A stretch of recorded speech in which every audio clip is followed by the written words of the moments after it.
I pledge allegiance to the flag of the United States of America and to the republic for which it stands, one nation, under God, indivisible, with liberty and justice for all.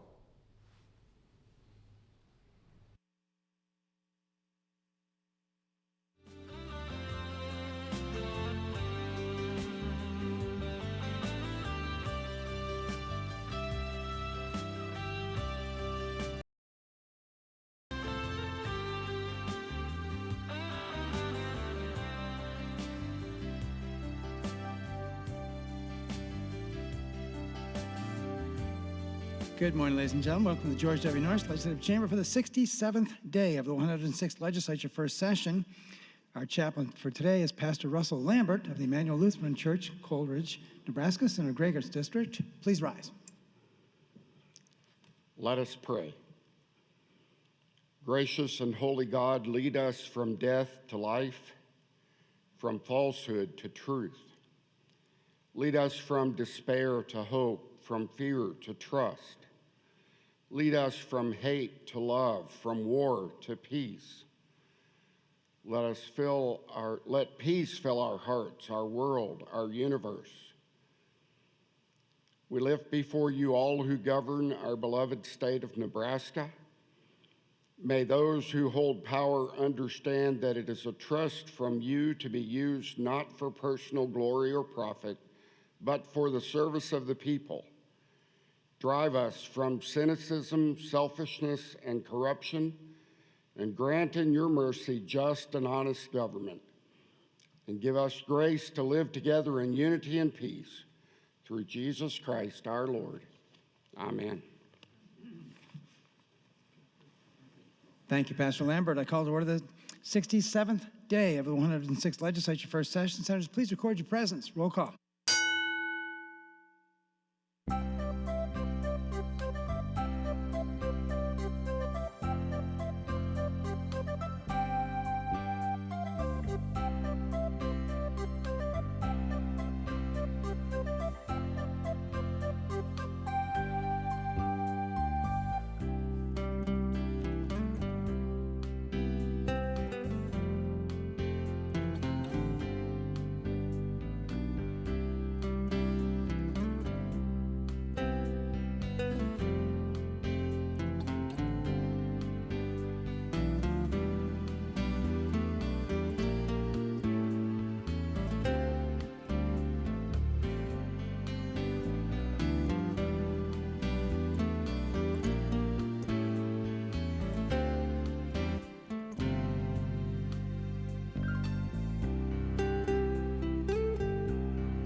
Mr. Clerk, please record. I have a quorum present, Mr. President. Thank you, Mr. Clerk. Are there any corrections for the journal? I have no corrections. Thank you, sir. Are there any messages, reports, or announcements? Mr. President, bills read on final reading last Friday were presented to the governor on Friday at 12:15 p.m. Study resolutions, Senator Slum, LR 95 and 96, those will be referred to the executive board. That's all that I have, Mr. President. Thank you, Mr. Clerk. Speaker Scheer, you're recognized. Thank you, Mr. President. Colleagues, I neglected on Friday to let you know that this week did have a schedule for late nights. We will not be utilizing any of this week for late nights, so enjoy that. As well as we're looking forward and talking with Senator Stinner, and he is here, he can follow me if he'd wish, but we believe the budget will be out in printed form hopefully on Thursday. If that is the case, the appropriations will be scheduling a briefing on next Tuesday morning. We'll start at 10 to allow them to have their briefing at 8:30 or 9, whatever they choose to utilize as far as time. And we'll let you have all day Tuesday then to disseminate the information. And Wednesday of next week will be a budget, will be the mainline budget. And I will schedule that for the portion of the day. So that will be our day's work on next Wednesday. So we very well may go a little later into the evening, past dinner time, depending upon how many questions and discussions come up. But you can bank on next Wednesday being discussion on the budget, and it very well could last some time into the evening. So just a little heads up on what we're looking at, and as far as this week, as far as nights. Thank you, Mr. President. Thank you, Mr. Speaker.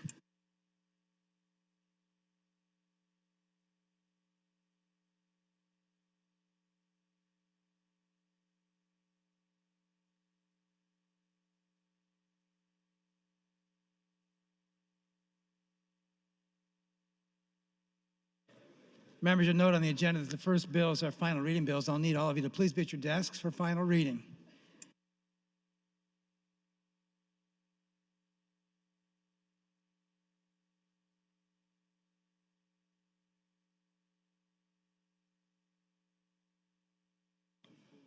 Members, we are on final reading. Please proceed to your desks.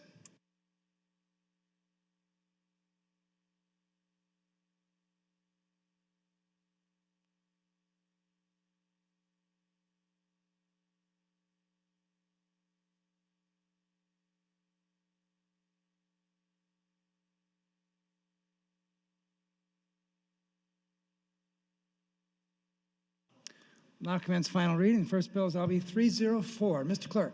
Mr. President, I have a motion from Senator Chambers. Senator, you filed this motion last Friday. It's a return the bill to strike the enacting. Senator Chambers. Senator Chambers, I believe, wishes to withdraw. Is that right, Senator? Yes, withdraw. The motion's withdrawn. Thank you, Senator Chambers. Mr. Clerk. And Growth Bill 6304, in response to Senator Crawford, Blood Hanson, Bill Van Erkel, Nebraska River, drop definition of food establishment, operation and armies, Section 1. Section 81, 239, 290, Section 80, Act Provisions, Food Code, known as I-7, recipe for eggs, food establishment, and operation of stores, prayers, matters, vendors, otherwise food for congregations, products, and news office, and controllers, and vegetable, resident plant, and private house, and their foods, non-retirement control, sensitive private host, of the foods, and total control.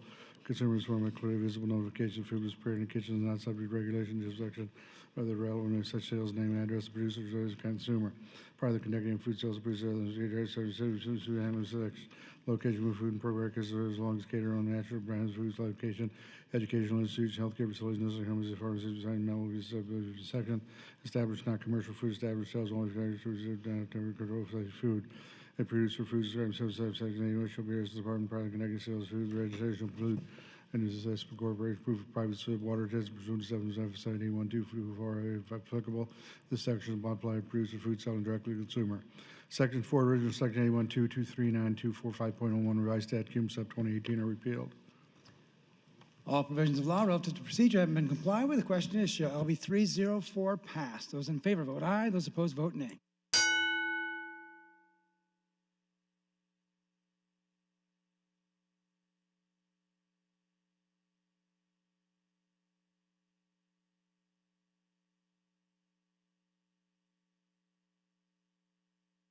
Have you all voted care to?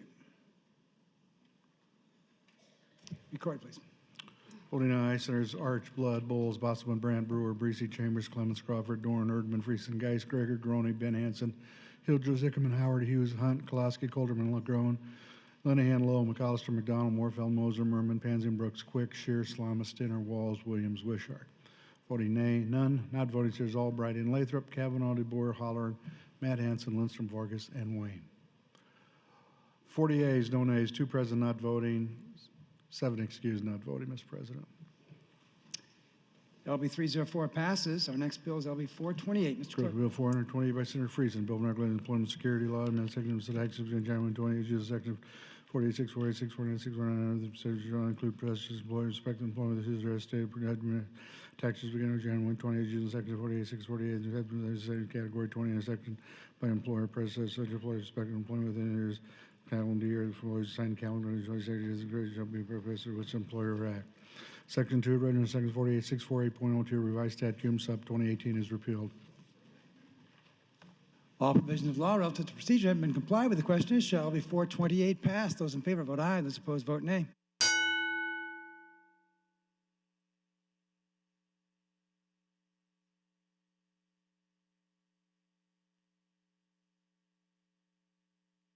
Have you all voted care to? Record, please. Voting aye, Senators Albright, Arch, Blood, Bowles, Bosselman, Brandt, Brewer, Breesy, Chambers, Clements, Crawford, Dorn, Erdman, Friesen, Geis, Gregor, Groney, Ben Hanson, Hildreth, Hickman, Howard, Hughes, Hunt, Kolaski, Colderman, LaGrone, Lathrop, Linehan, Lowe, McAllister, McDonald, Morfeld, Moser, Merman, Panzin, Brooks, Quick, Shear, Slama, Stinner, Walls, Williams, Wishart. Voting nay, none. Not voting, Senators Kavanaugh, DeBoer, Holler, and Matt Hanson, Lindstrom, Vargas, and Wayne. 42 ayes, no nays, 7 excused, not voting, Mr. President. LB 428 passes. Members, the treats being distributed on the floor are in celebration of the birthday of Senator John McAllister. Happy birthday, Senator McAllister.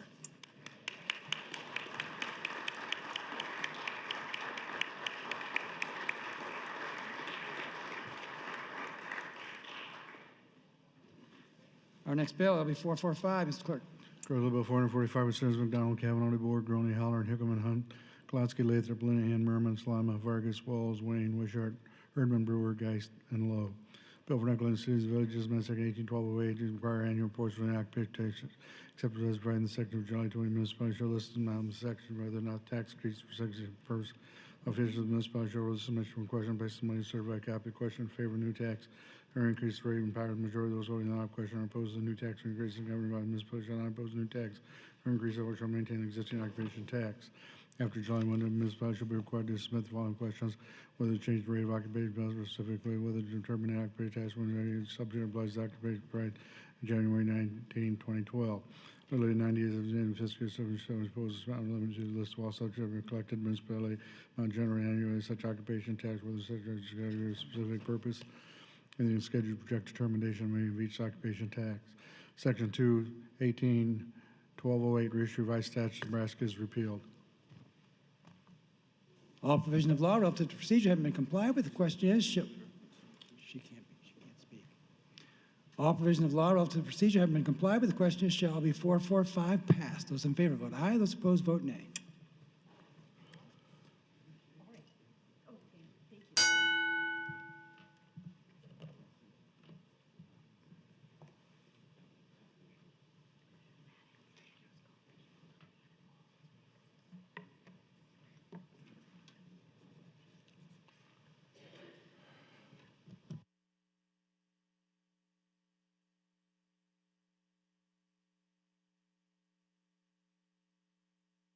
Have you all voted care to?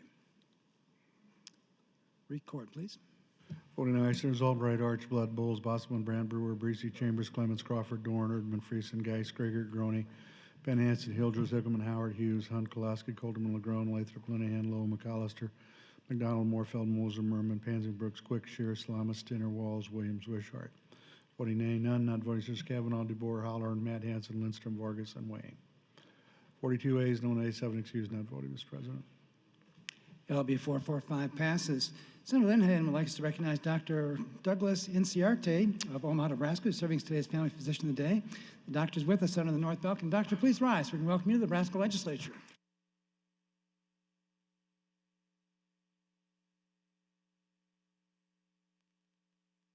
And Senator Moorfield has 3 special guests today, all from the Kansas House of Representatives. Representative Brandon Woodard, Brett Parker, and Representative Rhys Shue, all from Kansas House of Representatives. They're with us on the north balcony. Please rise so we can welcome you all to the Nebraska Legislature.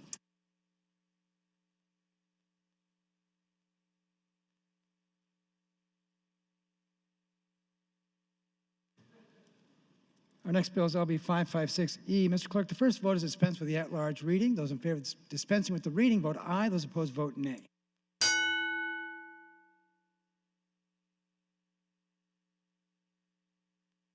Record, please.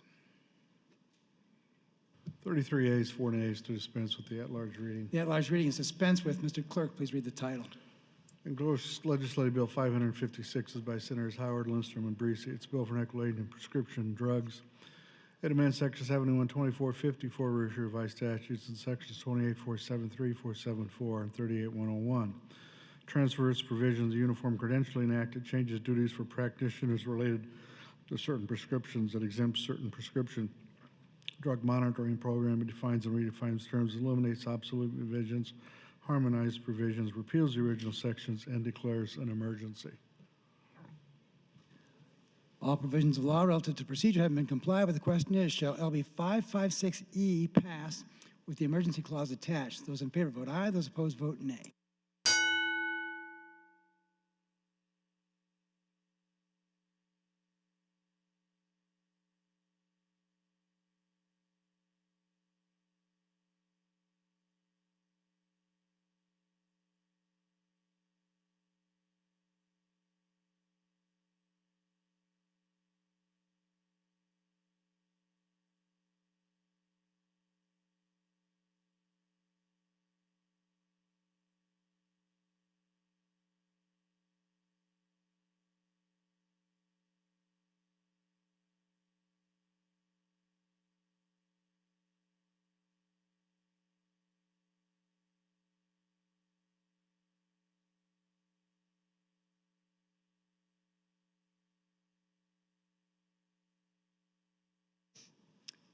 Record, please. Voting aye. Senators Albright, Arch, Blood, Bowles, Bosselman, Brandt, Brewer, Breese, Kavanaugh, Chambers, Clemens, Crawford, DeBoer, Dorn, Erdman, Friesen, Geis, Grigert, Groney, Ben Hansen, Hildress, Hickman, Howard, Hughes, Hunt, Kolowski, Colterman, LaGrone, Lathrop, Linehan, Lowe, McAllister, McDonald, Moorfeld, Moser, Merman, Pansy, Brooks, Quick, Shear, Slama, Stenner, Walls, Williams, Wishart. Voting nay, none. Not voting says Hollern, Matt Hansen, Lindstrom, Vargas, and Wayne. 44 ayes, no nays, 5 excused, not voting. LB 556E passes with the emergency clause attached. Our next bill is LB 556AE. Mr. Clerk. Mr. President, Senator Hunt would move to return the bill for purposes of striking the enacting clause. Senator Hunt, you're recognized to open on your motion. Thank you, Mr. Lieutenant Governor. And to my friend, Senator Howard, I don't intend to return your bill to select. I just wanted to take a little bit of time here, and I'll be withdrawing this motion. Last night, Senator McAllister and his wife, Deb, very kindly invited me and several other senators to join them at Abraham's Tent, which is a celebration of the Tri-Faith Initiative, which is a campus in Omaha with a Muslim mosque, a Christian church, and a Jewish temple, all on the same campus together. And that's made up of congregations of these 3 Abrahamic faiths, and they're all committed to practicing respect and acceptance and trust with each other. This is the first undertaking of its kind in the country, and I believe in the world.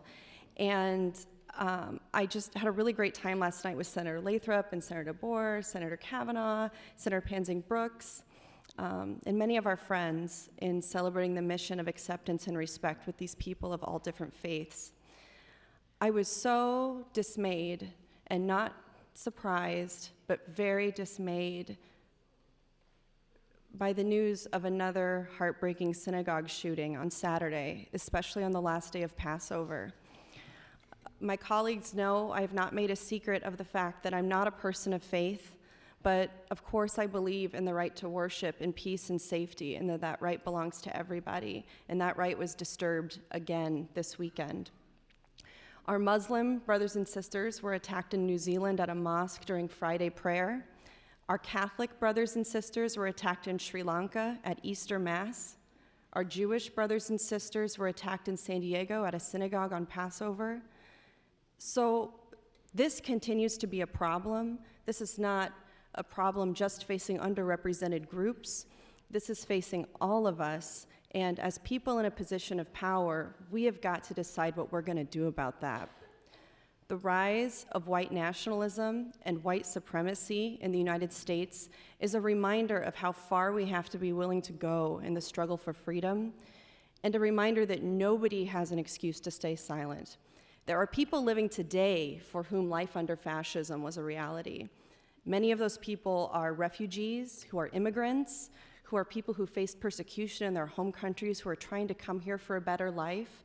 But a lot of these people are also Americans who suffer today under the fascism of neo-Nazism and white supremacy, people who are followed out of their mosques by people carrying guns, people who fear going to temple because of the threat of gun violence that just continues to grow. It continues to become more realistic. People who are targeted because of the color of their skin or because of the faith that they practice. White supremacist terror attacks are the leading terror attacks in the United States.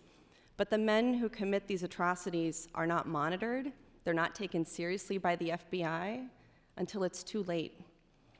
Poway Synagogue, white supremacist. Christ Church Mosque, white supremacist. Tree of Life Synagogue, white supremacist. Mother Emanuel AME Church, white supremacist. Oak Creek Sikh Temple, white supremacist. Islamic Center of Quebec City, white supremacist. All of these murders committed with assault-style rifles. There are also hate groups in Nebraska that we need to be aware of as a body, as a legislative body. These are recognized by the Southern Poverty Law Center. ACOC, which is racist skinheads, Great Millstone, Proud Boys, the Daily Stormer, Third Reich Books, National Socialist German Workers' Party, Global Faith Institute, Mission to Israel. These are all hate groups that are recognized by the Southern Poverty Law Center that we need to know about in our own state here in Nebraska. Our nation's epidemic of white supremacy and gun violence is killing people. It's killing people. And people in positions of power need to agree on that, and we need to decide collectively what we're going to do, not through, doing a little game with our motions and standing up on the mic and saying something about it, but what are we going to do through policy changes to combat that? From the city council level to the school board level to state legislatures to Congress, legislators have got to see themselves. We have to stop seeing ourselves as separate from the problem and decide what we're going to do collectively about it, because activists alone can't solve this. People, doing the best to support the people in their own communities can't solve this alone. Good guys with a gun can't solve this. Vigilantes can't solve this. A wholesale cultural shift needs to occur, including a firm and vocal, bright line drawn, rejecting white supremacy. The victims of these shootings, these hate crimes, are reminders of our violent history in the United States, and we are witnesses today to our violent present in the United States. We are witnesses, but we cannot also be bystanders. As Americans, those of you who are people of faith, elected officials, people who just want to be good people, we need to show courage whenever freedom is in danger, because eventually the time comes to act, and you're living in it now. This is the time to act.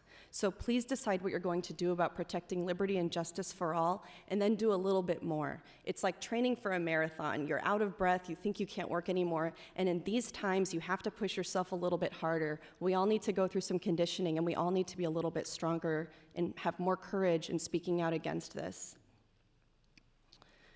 We are a nation in perpetual grief. We are a nation that needs to reckon with its future. All Nebraskans can agree, all Americans can agree that gun violence needs to stop, and thoughts and prayers are not enough. And I stand, and I hope my colleagues stand with me, with victims and survivors, and against the gun lobby and the NRA determining policy in Nebraska by putting their thumb on the scale. This is not a partisan thing. This cannot be a both sides thing. Many sides are not responsible for the violence, hate, and tragic deaths that are on the rise in this country. We need leaders to stand against the gun lobby and not only condemn, but take actions against this rise in hateful, targeted violence. Institutionalized white supremacy does not care about your intentions. It doesn't care if you mean well. It doesn't care what you hold in your heart. If you have animosity for people, if you have racism in your soul, if you have prejudice against people of other faiths, all white supremacy sees is participation in these systems and complicity in these systems. And I want you all to think about how and if you have been a passive participant in these systems, how you can unlearn your biases that you've learned throughout your life, a lot of which you might not be responsible for learning, but you are responsible for unlearning. Look at what is driving religious hatred in this country. Question whether your votes here contribute to that. Question whether you've done enough to speak out about it. Not in your heart, not in your mind, not in your prayers before bedtime, but out loud when it counts. So I invite you to stand up and speak out against injustices, against these forces that divide us, that don't unite us. We say that we're a culture that protects our children, we're a culture that protects life, but when we fail to protect people from violence, from the effects of trauma, from media personalities who prey on these tragedies for ratings, we're failing to stand up for life. We're standing to stand up for what's right.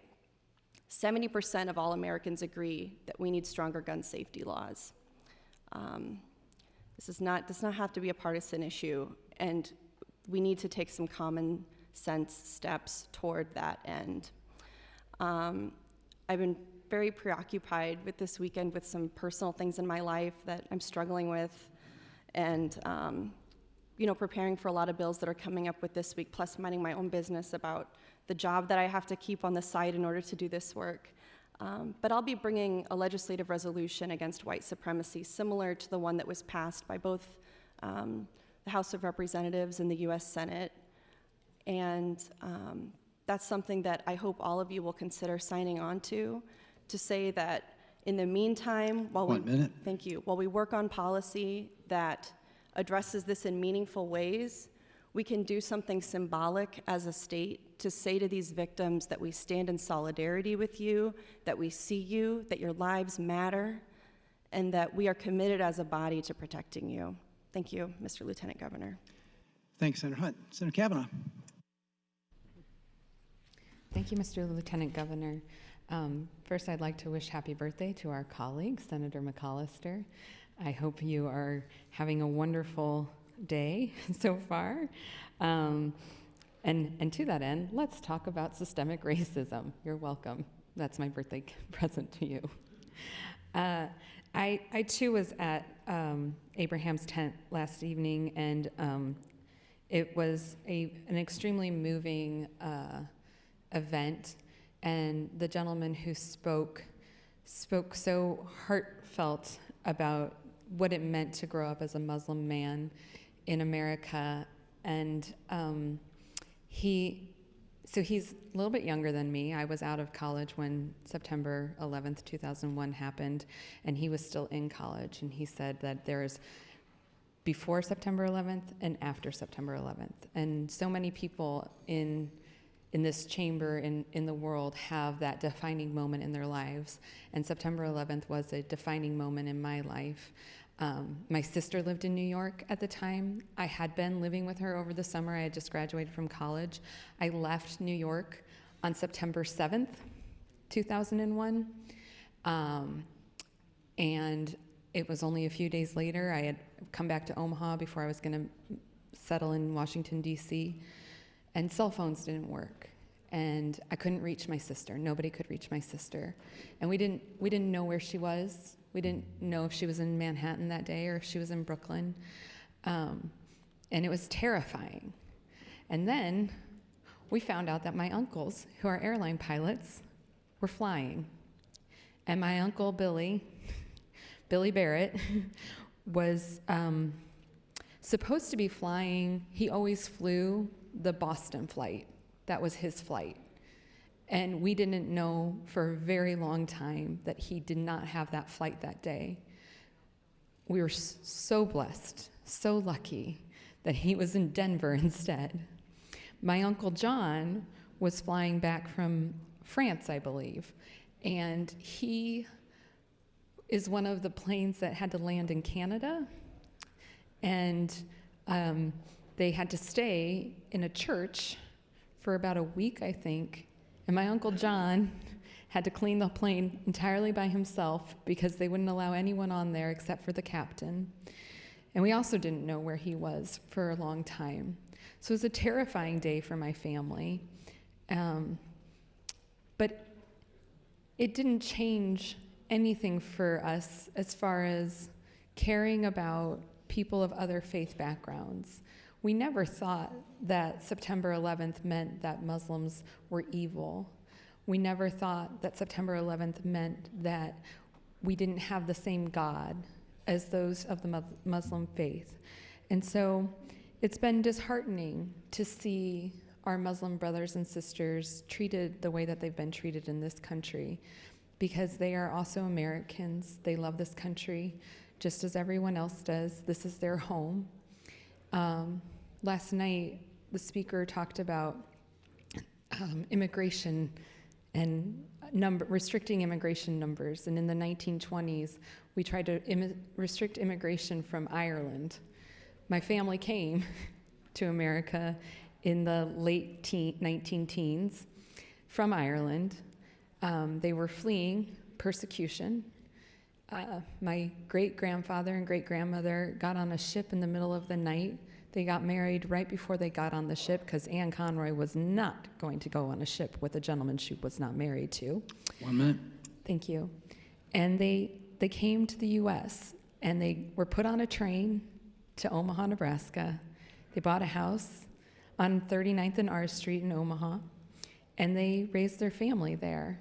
And their daughter and 2 sons raised their families there, next door to each other. My great uncle Jimmy Munley, he bought the lot next to the house, and he raised his family there. And my grandmother and grandfather raised their family in my grandmother's childhood home.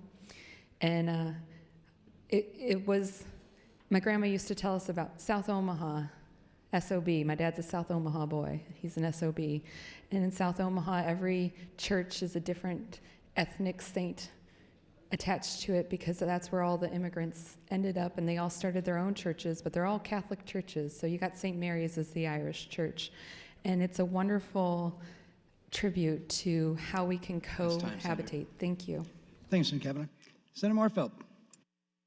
Thank you, Mr. President. And colleagues, I also rise in support of LB 556, Senator Howard's bill, but I do want to take the time to talk about some substantive action and steps that can be taken in light of Senator Hunt's comments today about white supremacy and gun violence.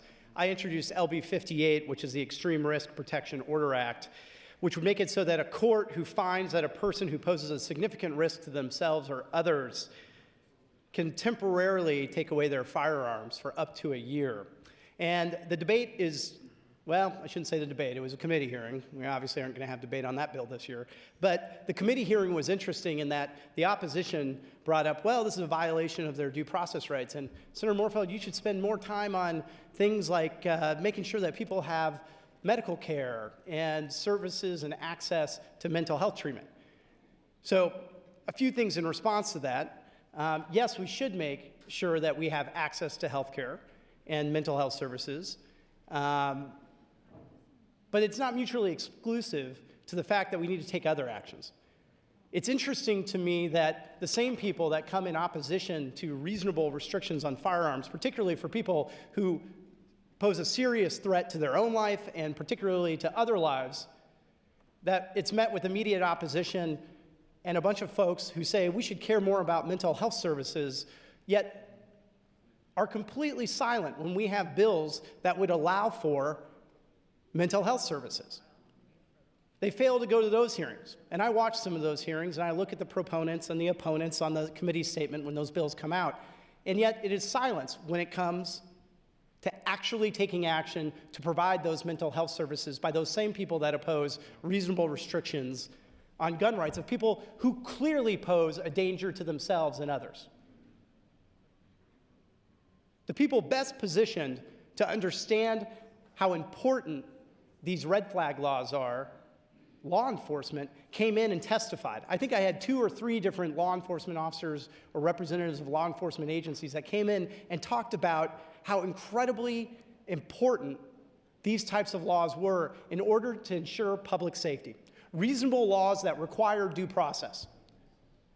And a lot of folks said, well, hey, listen, I would love this bill, but it just doesn't have due process. One, it does. It requires a court hearing shortly after the temporary emergency order is given by a court, after hearing evidence from law enforcement and other individuals.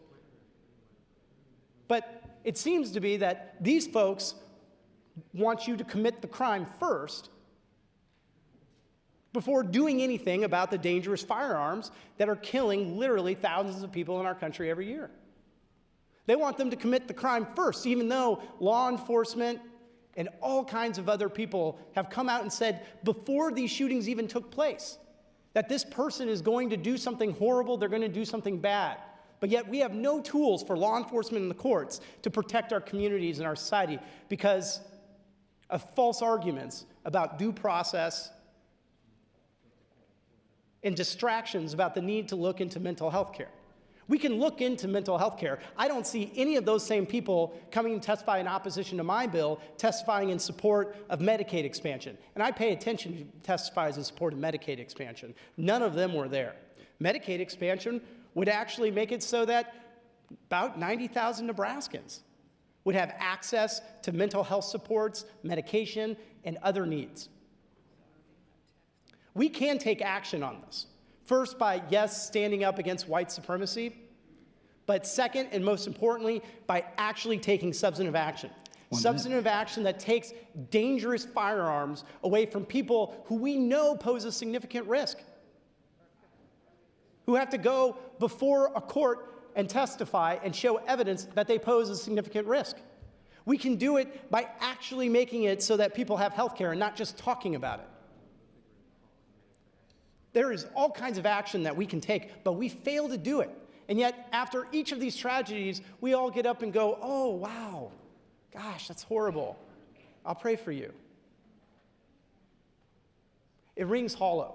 It rings hollow to me, to the victims who will never have a voice, to the families, and then to an entire world that knows that there are common sense solutions that we can take action on to prevent gun violence, to go after white supremacy, and to ensure that people have the community support so they never even get to that point. That's time, Senator. Thank you, Mr. President. Thanks, Senator Marfeld. Senator Chambers. Thank you, Mr. President, members of the legislature. When these types of motions are offered, the field is open to discuss anything and everything. Senator Hunt gave a good direction for the discussion, not to limit it, but to focus it. I'm going to focus on what has been happening to black people ever since we've been in this country. You all talk about immigration and how immigrants are mistreated, and everything you say is true. See, I'm black. Were I blacker, I could be prouder. We are the only people who were forced against our will to come to this country. We did not come here as immigrants. We came here as captives. 6 million Jews were killed in Germany by the Germans, in Poland, in other countries. They had the death camps. Millions of black people died on what was called the Middle Passage, thrown into the ocean, treated inhumanely, and that continues to this day. You all need to think sometimes about who you've got in your midst. I graduated from grade school, all white teachers, high school at Tech, all white teachers, Creighton University, all white teachers, Creighton Law School, all white teachers, graduated from all of them. Everything I studied pertained to white people from the white people's perspective. When I make negative comments about that flag and refer to it as a rag, you get more upset about the comment than you do about the factors that lead me to make that statement, and you'll never come face to face with them and never address them. I don't like the pledge because it is a lie every time you tell it, every time you say it. You talk about one nation under God, indivisible. Where is the under God? Muslims have been attacked, Jews have been attacked, and it's for religion. Where's the under God? This country has never been as divided as it is now. And you all stand up to that piece of fabric and tell that lie every day. One nation indivisible, and this country is fractured. You don't think about what you say, but I think about it. White people have everything their way. They don't have to think about anything. The handout I gave you today, me being arrested on a false charge. I was wearing a relatively tight t-shirt, and I was charged with carrying a concealed weapon. Where could I conceal it? And the charges were dismissed, but in the meantime, the aggravation, the inconvenience, they thought it would embarrass me in front of my community, but black people knew how I stood for us, and they knew that the police were our enemy. So when our enemy attacked me in that fashion, that showed the impact that I must be having in our behalf. And I never backed off.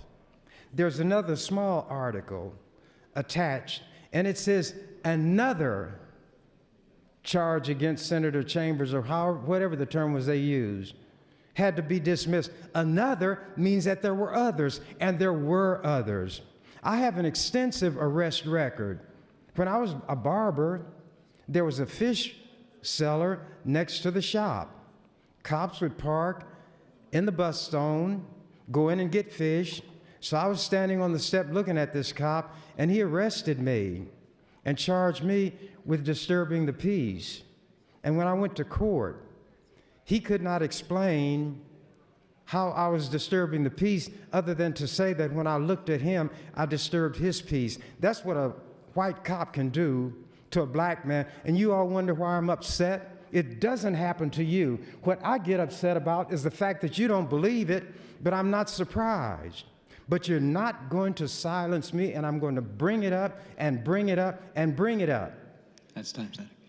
Thank you, Mr. President. Thanks, Senator Chambers. Senator Howard.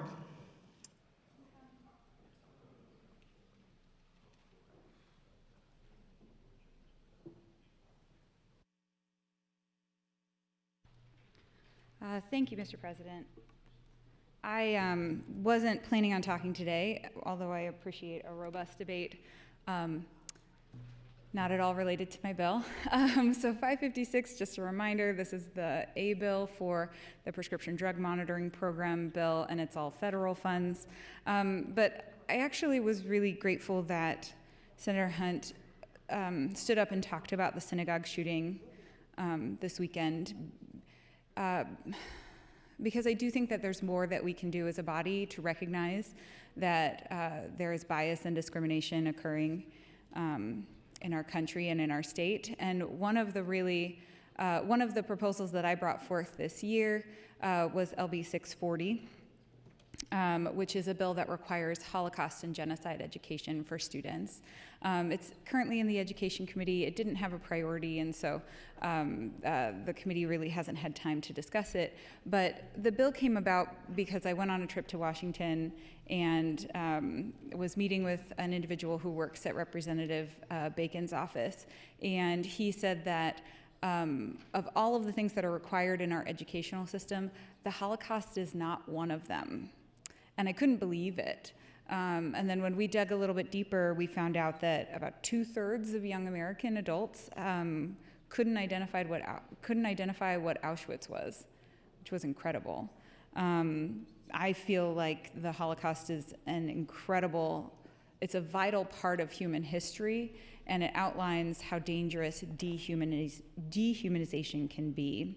But it also, when we don't recognize the Holocaust and when we don't recognize this as part of our educational system, we also sort of forget the veterans who fought so bravely to end the Nazi regime in Germany and in Europe.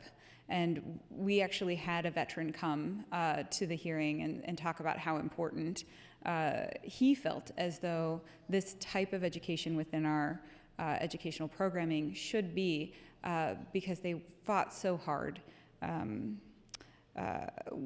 When we think about what is happening right now with repeated shootings at synagogues, so often we think that anti-Semitism is dead and it doesn't exist anymore.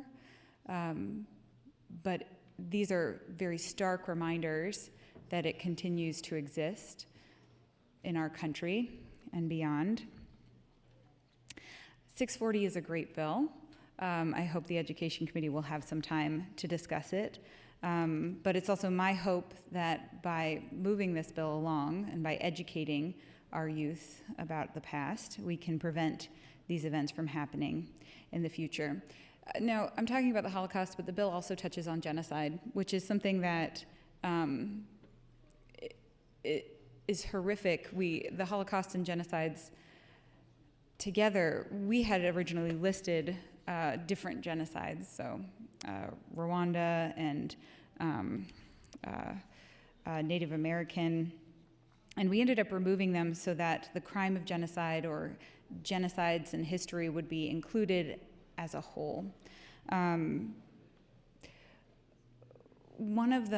I was in college, I had a work study job. I was desperate to not do my work study job that was washing dishes, and so I started seeking out professors that I could work for instead of washing dishes. And the first two professors that caught me were two professors who were noted sort of Africanist scholars, and they gave me sheets of paper. They gave me a box with sort of very thin paper, and they said, we want you to take these lists of names and put them into a spreadsheet for us so that we can search them. And at the end of the project, I had done just piles and piles of boxes with very thin paper. At the end of the project, I asked them what the names were. And they were the names of individuals who had been murdered in the second Rwandan genocide. And I had just spent an entire year cataloging those names. It was overwhelming and terrifying to think about. And so if I may just for a moment put a plug in for LB 640, while we discuss LB 556 to the Education Committee. I hope you will consider passing this bill out. Senator Slama and Senator LaGrone have graciously signed on to it. And so with that, please pass LB 556A. It's actually really important to me as well. So thank you, Mr. President. Thanks, Senator Kavanaugh. Senator Pansy Brooks. I'm sorry, Senator Kavanaugh, you're next in the queue. Thank you, Mr. President. Thank you, Senator Howard, for reminding us about this very important bill, LB 556. I think it brings to mind the importance of what Senator Hunt was talking about and what Senator Chambers was talking about. These things are all interconnected. Addiction is a real issue in this country. Racism is a real issue in this country. And oftentimes these two things can be tied, not racism broadly, but racism in the case of the shooting that happened can be tied to behavioral health. And having it at the forefront of our minds that the opioid epidemic is real, and we need to be facing head-on the challenges that those suffering from behavioral health have every single day. I appreciate Senator Howard. She's made her work, and her mother's work has made Nebraska one of the most progressive states in fighting the opioid epidemic. But we still have a lot to do as far as changing the perspective on addiction and changing the perspective on behavioral health. Whenever there's a mass shooting or any kind of shooting, it does bring to mind the behavioral health element. What brings some person to think that it's okay to kill another person because of a belief system. And we as a country need to be working harder, and we as a state and a legislative body need to be working harder to be thoughtful in our rhetoric and how we talk about individuals that are different from ourselves. Senator Chambers brought up a very important point that my family are a family of immigrants, but though they were fleeing things in their home countries, they were not forced to come here. And Senator Chambers' family did not come here of their own volition. And that is a tragedy that is still and will always be a mark on this country's history. Just as it is a tragedy and a mark on this country's history that we massacred those that were here before us, that we massacred our Native American brothers and sisters. And those things are stuck in when I talk about systemic racism, that's what really where it starts, is our history, and you have to look at our history. The entire creation of law enforcement in this country was based around when we no longer had slaves, but they started to become free, and so we needed a new way to enslave those that were previously slaved, and that's how we started our incarceration system.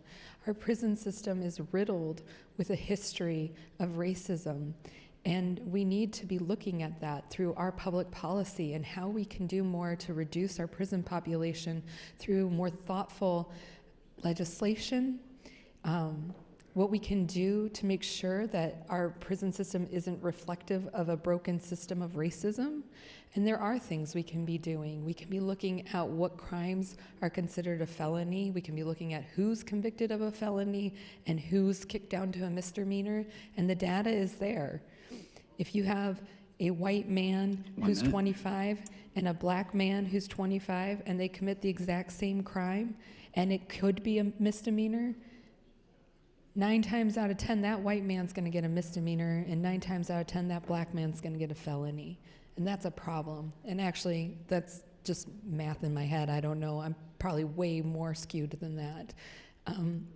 So it's important that we keep this topic, and I so appreciate Senator Hunt bringing to the floor today this tragedy that has befallen our country yet again, and the hate that is in people's hearts. We need to be the change.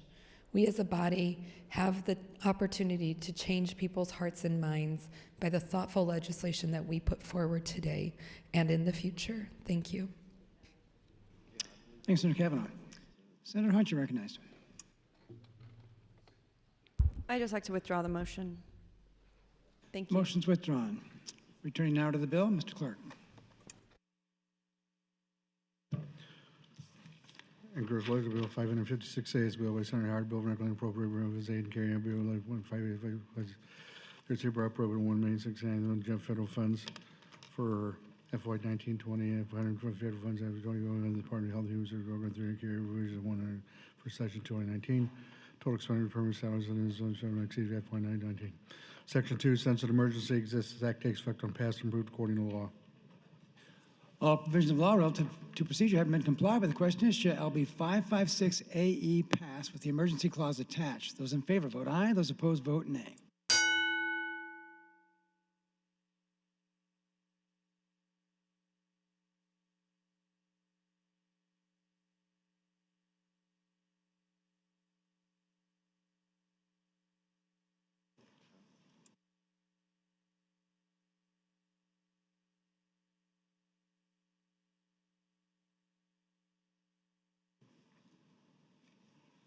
Record, please.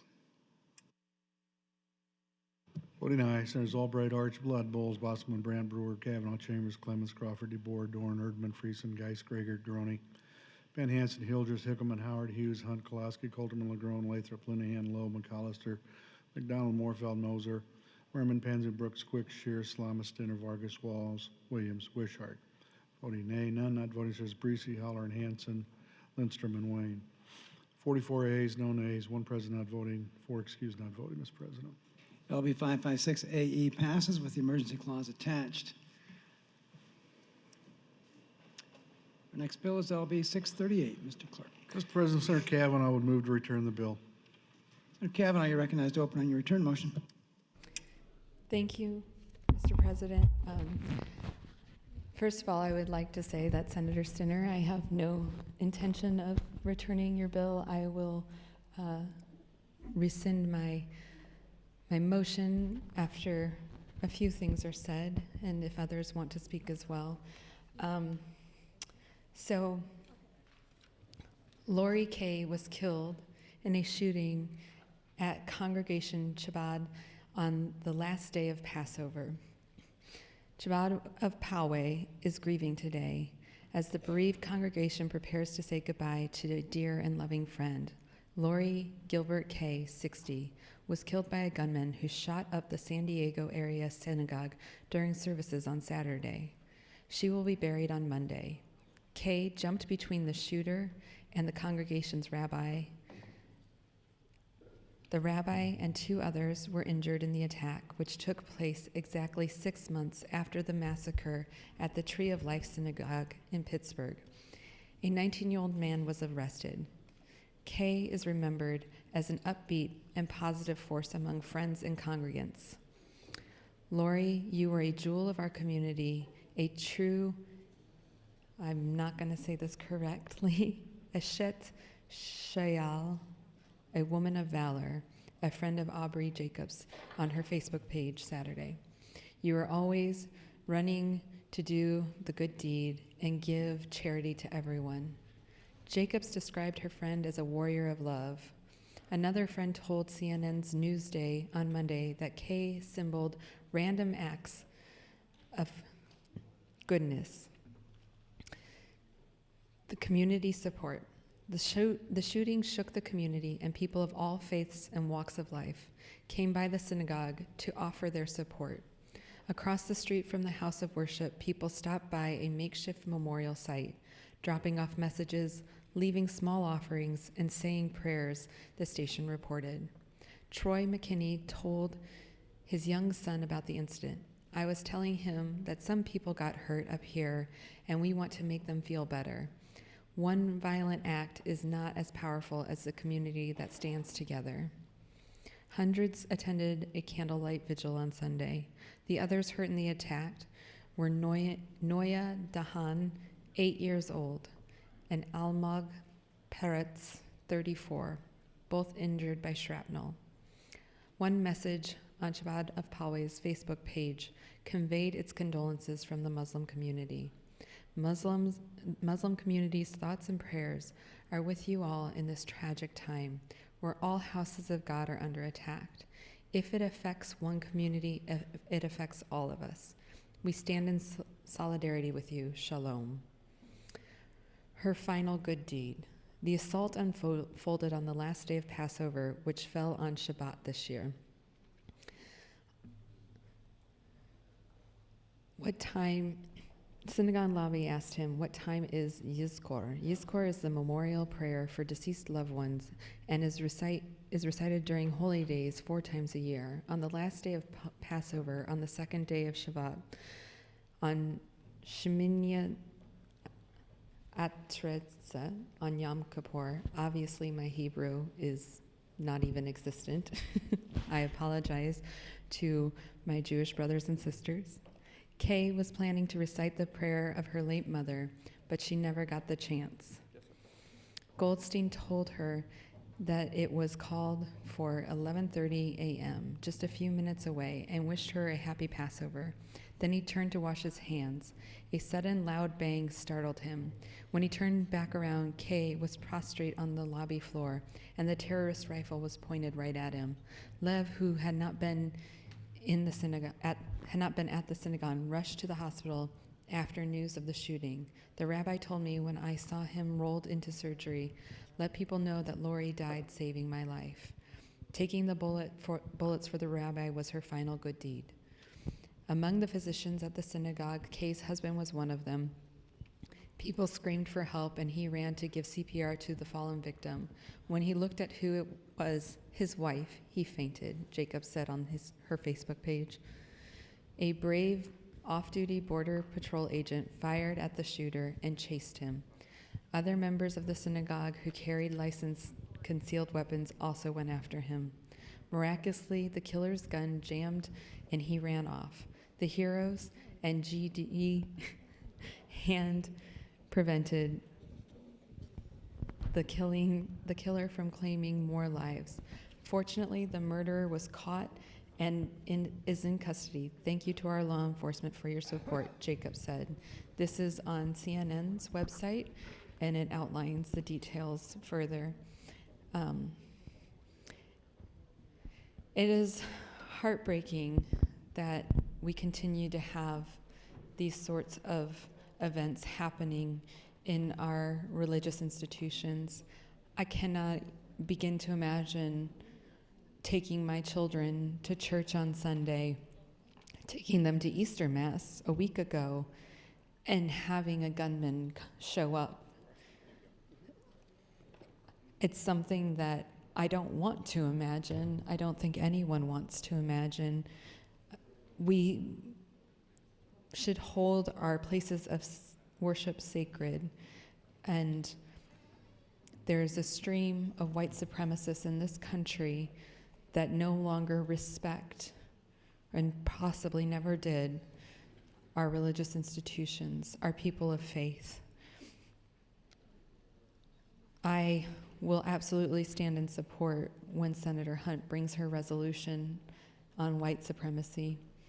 I think we need to be taking a moral stand as a legislative body to cast out such evil and say that this is not something that will be tolerated. In last week's debate on the floor, a constituent sent me some quotes, and I would like to share some of them.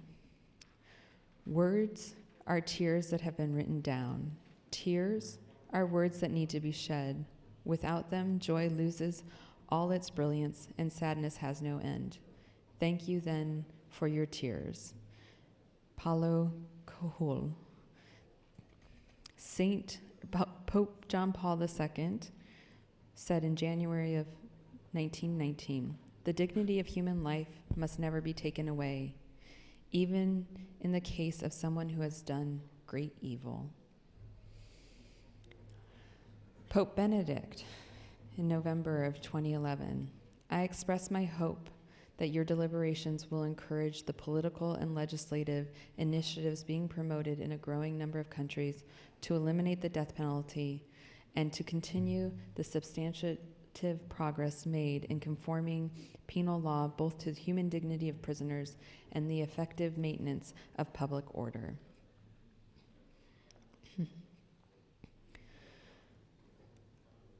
I think the crimes that have happened in this country, the murders that have happened, it is important to remember that 19-year-old young man, and I struggle as a 40-year-old to say man, not child, but he is a man. I think it's important to remember that he is a person as well, and that circumstances in his life brought him to do this great atrocity. But that does not mean he is not a person, and that does not mean that he does not deserve compassion in our judicial system. Thank you. I yield the remainder of my time. Thanks, Senator Kavanaugh. Senator Chambers. Thank you, Mr. President. Ralph Waldo Emerson wrote a lot of essays, and much of what he says gets paraphrased.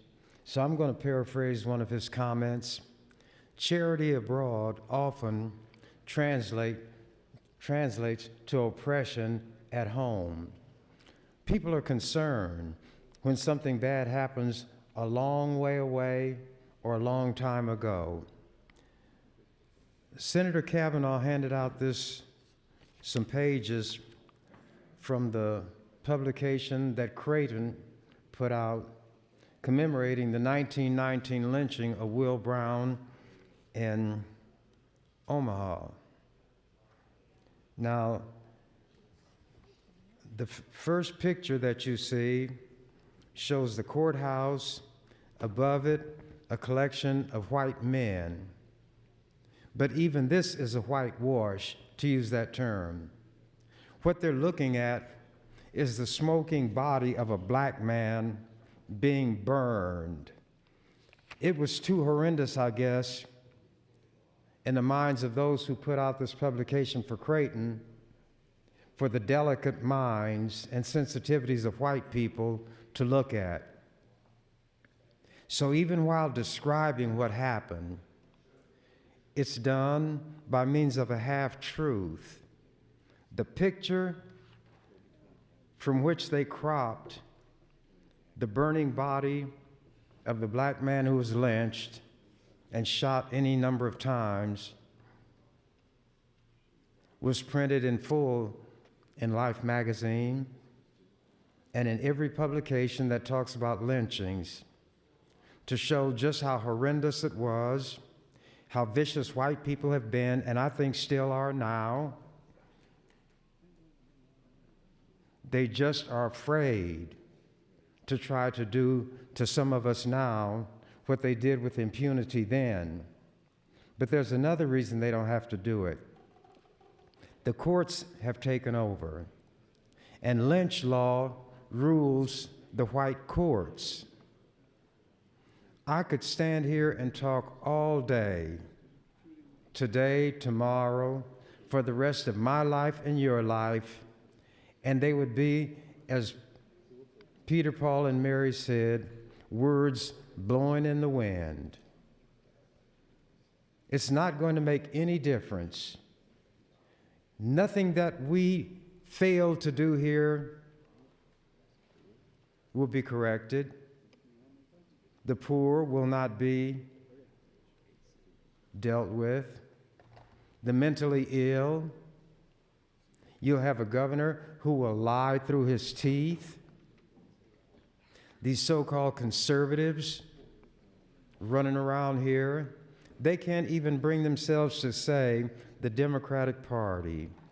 So they call it the Democrat Party. So petty, so juvenile, so silly. I don't take any of them seriously, but there are people who take them seriously. And that youngster who shot up the synagogue legally purchased that weapon, the AR-15, legally. That genie is out of the bottle now. The guns are everywhere, and you are going to see armed confrontations. Where will the NRA people be then? There'll be people who will be interested in doing something to them because they started it all. So a different group will use the guns for vengeance. And once the violence is unleashed, the government won't be able to stop it because the lynch mob attitude exists in the military. It's everywhere. You all don't see it because it's not directed at you, but it's in the schools. I have a letter I'm going to show to Senator Pansing Brooks because she is concerned about what happens in Lincoln's public schools.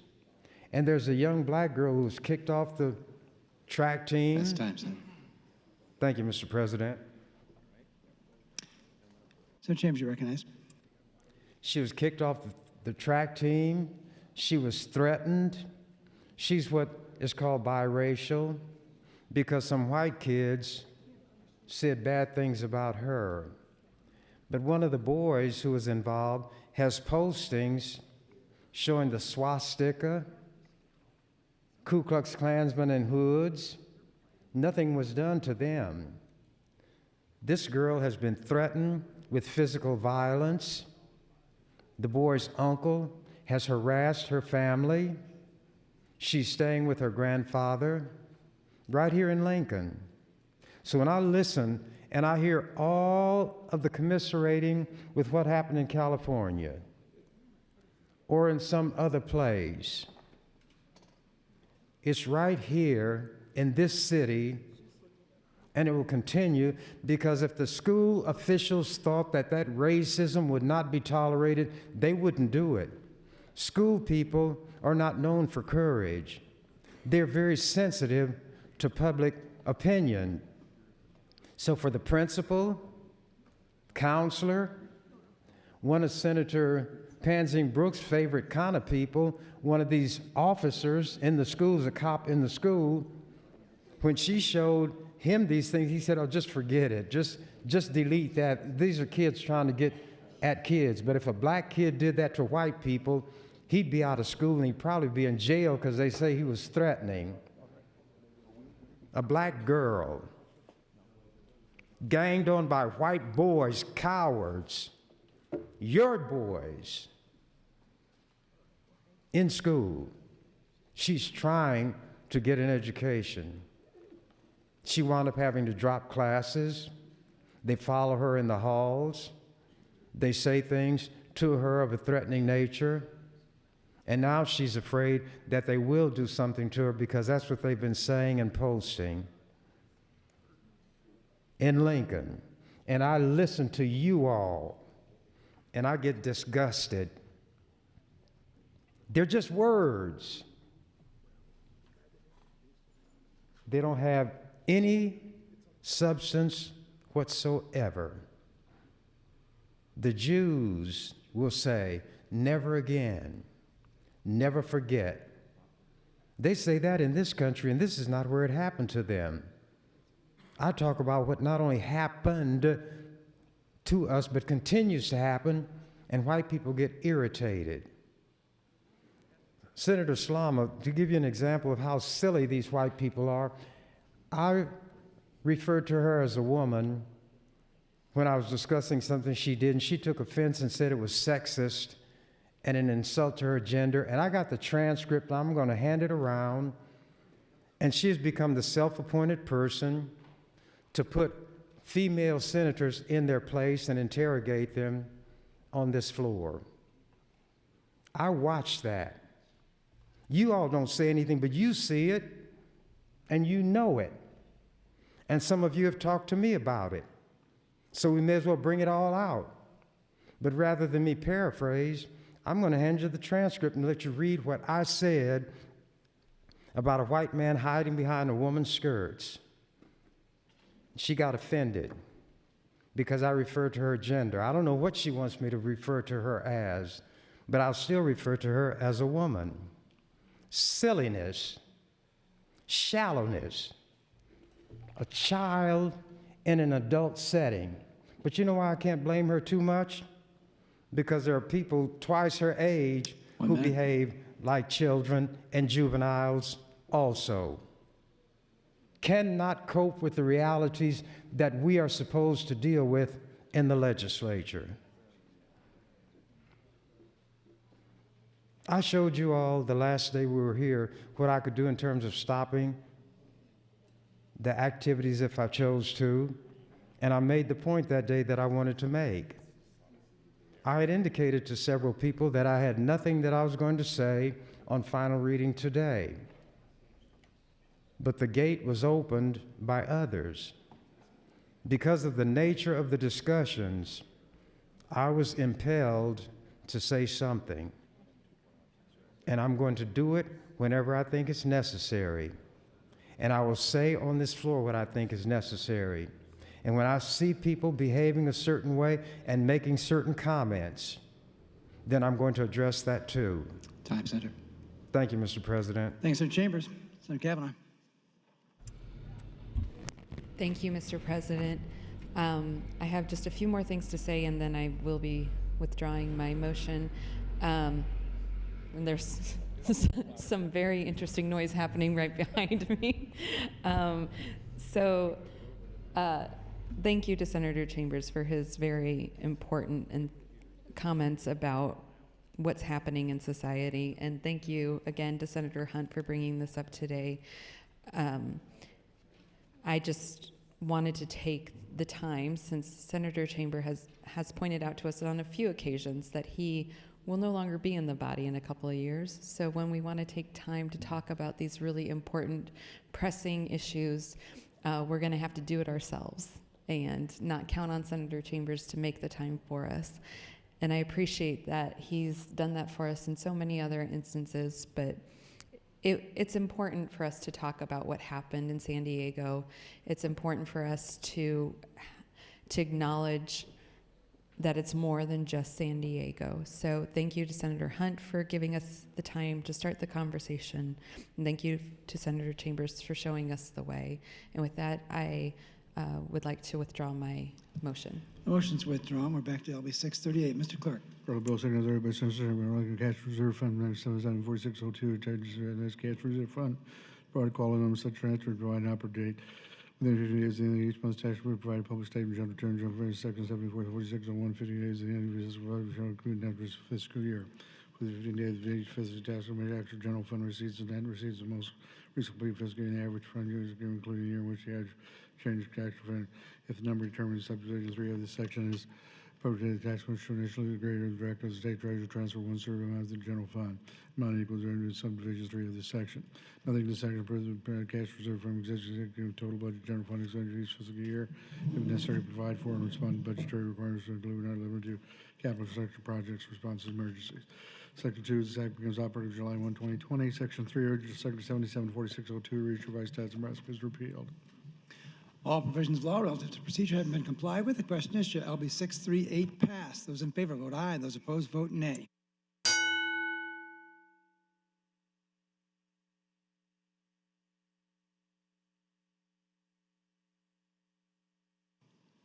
Have you all voted care to? Record, please. Voting aye. Senators Albright, Archblood, Bowles, Bosman, Brandt, Brewer, Breesy, Kavanaugh, Chambers, Clements, Crawford, DeBoer, Dorn, Erdman, Friesen, Geis, Greger, Groney, Ben Hansen, Hilders, Hickman, Howard, Hunt, Kolaski, Coulterman, LaGrone, Lathrop, Linehan, Lowe, McAllister, McDonald, Moorfeld, Moser, Merman, Pansy, Brooks, Quick, Shear, Slama, Stinner, Vargas, Walls, Williams, Wishart.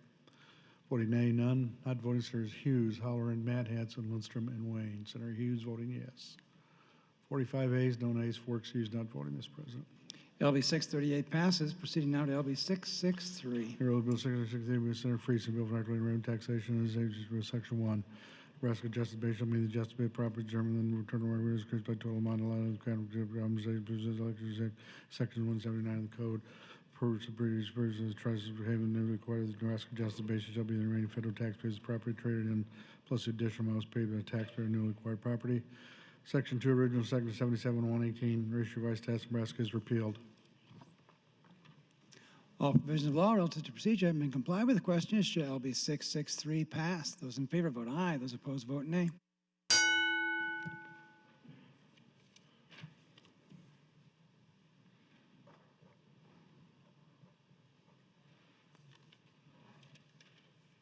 Have you all voted care to? Record, please. Voting aye, Senators Albright, Archblood, Bowles, Bosman, Brandt, Brewer, Breesy, Kavanaugh, Chambers, Clements, Crawford, DeBoer, Dorn, Erdman, Friesen, Geis, Greger, Groney, Ben Hansen, Hickman, Howard, Hughes, Kolaski, LaGrone, Lathrop, Linehan, Lowe, McAllister, McDonald, Moorfeld, Moser, Merman, Pansy, Brooks, Quick, Shear, Slama, Stinner, Vargas, Walls, Williams, Wishart. Voting nay, none not voting, Senators Hilders, Coulterman, Holloran, Matt Hansen, Lindstrom, and Wayne. Senator Coulterman voting yes. 44 ayes, no nays, 1 present not voting, 4 excused not voting, Mr. President. LB 663 passes. Next bill is LB 698E. Mr. Clerk. Mr. President, Senator Chambers will move to return the bill.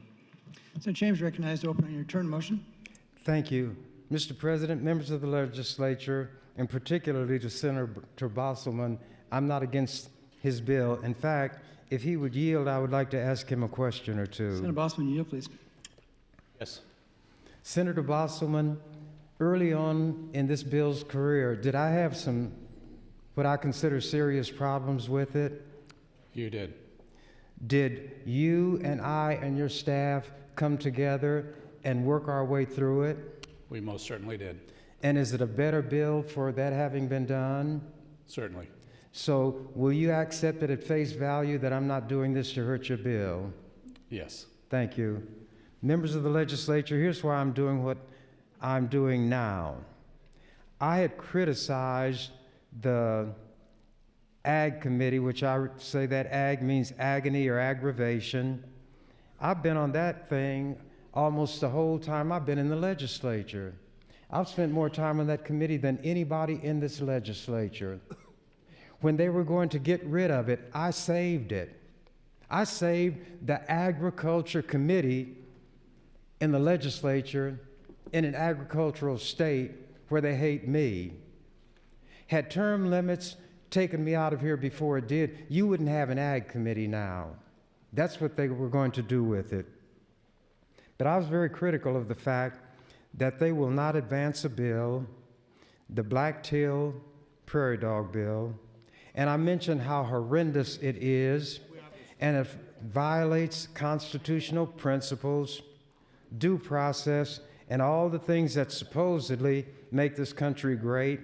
So without going into all of those matters by reading the statutory provisions, which I could do, I decided to detail them for you. Pursuant to the Blacktail Prairie Dog Management Act, the following actions can be taken against a landowner on the basis of an unverified complaint by a disgruntled neighbor without an investigation, without a warrant, without any court involvement, and without the landowner being given notice. Number one, oh, and by the way, this is for you hypocritical conservatives who say you don't like regulation, you don't like government overreach. Well, I want to see somebody pop up here and point out why this is not acceptable.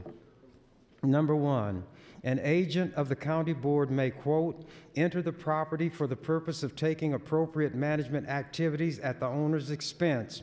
Remember, all of this without notice. Number two, the expense shall become a lien on the property as a special assessment. Number three, a fine of $100 per day up to $1,500 for noncompliance can be levied. Number four, the county board shall immediately cause notice to be filed of the management assessments against the property in the Register of Deeds office. That's another governmental official. The county board shall certify to the county treasurer, the second governmental office, the amount of such expense which shall become a lien on the property. The county treasurer shall add such expense to, and it shall form a part of the taxes on the property, and shall bear interest at the same rate as delinquent taxes. Number seven, in the event of noncompliance, the county board shall notify the county attorney, the third governmental official or office, who shall proceed against the landowner. Number eight, if convicted, the penalty shall be a fine of $100 per day for each day of violation, up to $1,500 for 15 days of noncompliance. Number nine, satisfaction of the obligation in whole or in part by tax foreclosure proceedings shall not be the limit of proceedings. They can foreclose on your property because somebody complained about prairie dogs without you having notice of any of this. You all aren't interested in this now, are you? Because it's right here in Nebraska, and I'm doing it on purpose to show how all that commiserating with the shooting out in California with so much hokum, this right now can happen in this state to your white landowners. And you all don't care, but I want it on the record. Number 10, the expense may be collected by a suit for a debt due the county by any other additional remedy otherwise available. All of that on the basis of somebody complaining that you have prairie dogs. And you don't have to be given notice. You are not having to have notice. You don't have to know that any of this is happening or why, because the law specifically says, even if you don't get notice, you're held accountable for everything in this law that I've read without notice. And the law says that. No law should say on its face that you don't have to be given notice, that makes it unconstitutional. Senator Hildreth knows this, but he's for keeping the bill, keeping that law in place. Why involve the county attorney in taking somebody to court to get a judgment? There's something else. You know, my job is so hard. I get tired of trying to educate you white people. I hope that angers you, because you don't even pay attention to your own Constitution. Let me read something from you white people's Constitution. You superior white people. You educated white people. Some of you even graduated from, at least one of you, an Ivy League school. And let me read this to you. Article 7, Section 5 of the Nebraska Constitution. All fines, penalties, and license money arising under the general laws of the state shall be appropriated exclusively to the use and support of the common schools. And in this law that I read for you, you know where the money goes to? In a black-tailed prairie dog enforcement fund or the general fund of the county. That's your Constitution, and I read you your law. Do you all see why I get disgusted with you? Why I raise my voice? It's your law. It's your people, white people. This can be done without any notice being given, and then it unconstitutionally disposes of the fines that are collected. Senator Brandt, I think, might be a member of the Ag Committee. I'm not sure. But you all know who you are, and you can look at the roster. We are all grown people. We're supposed to deal with the issues that confront the people in this state. What is to be done when the legislature itself enacts such a patently unconstitutional law, and the Ag Committee won't even let it come out here? I don't care whether they let it come out here or not.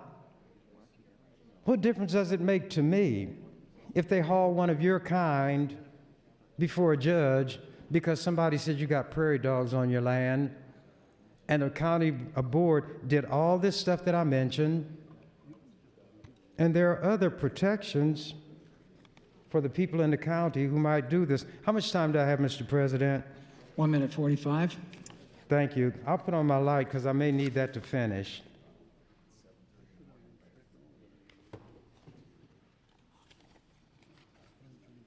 And let me tell you all something. If it didn't mean anything to me down inside that people are denied due process, I wouldn't even waste my time talking to you, because that's what I'm doing. Let me read what the law says. Mr. President, I will stop, and then when I'm recognized, I'll be able to finish this. Thank you. Thanks, Senator Chambers. You are recognized. Thank you. I didn't want to have to stop in the middle.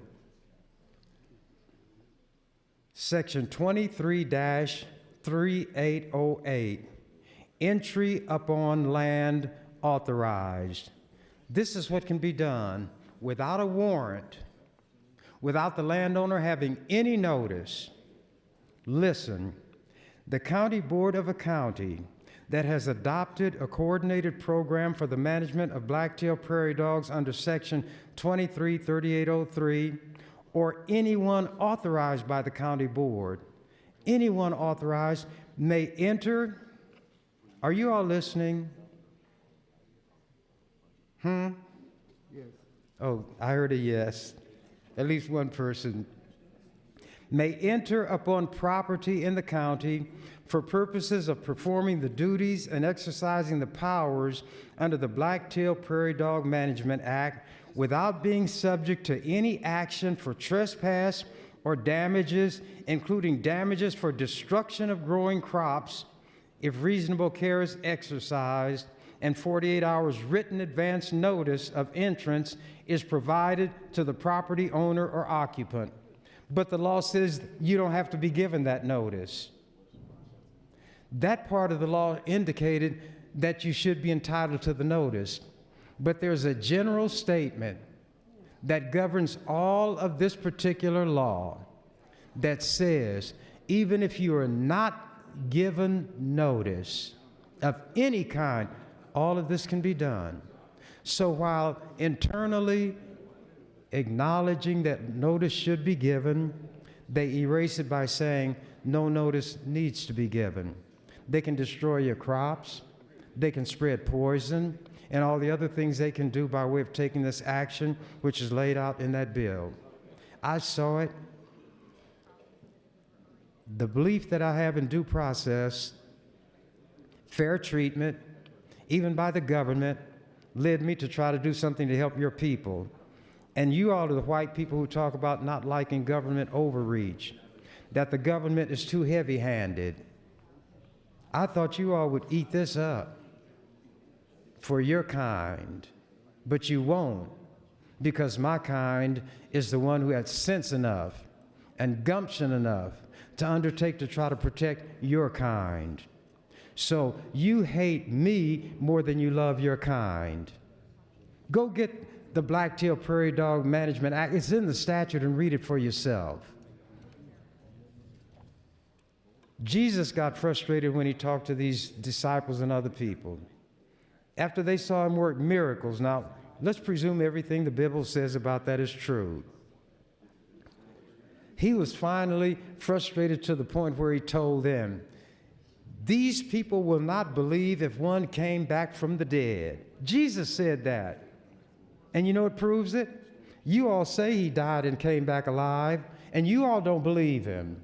So he told the truth. A fictitious character predicted exactly what would happen, and it happened. They will not believe the one returned from the dead. So why should I, a black man, expect white people who hate black people to do anything that that black man suggests, even when the suggestion is to rescue other white people? They are so blinded by their hatred, so blinded by their racism, that they cannot take it from somebody who will warn them 1 minute. and tell them the way to protect their own kind. You know why I asked Senator Bosselman those questions before I started? Senator Bosselman listened. Senator Bosselman looked at the issues that were raised. He didn't say, Chambers said this, we'll go on with it because they'll pass it anyway. That wasn't his attitude. And you know why I dealt with Senator Bosselman the way that I did?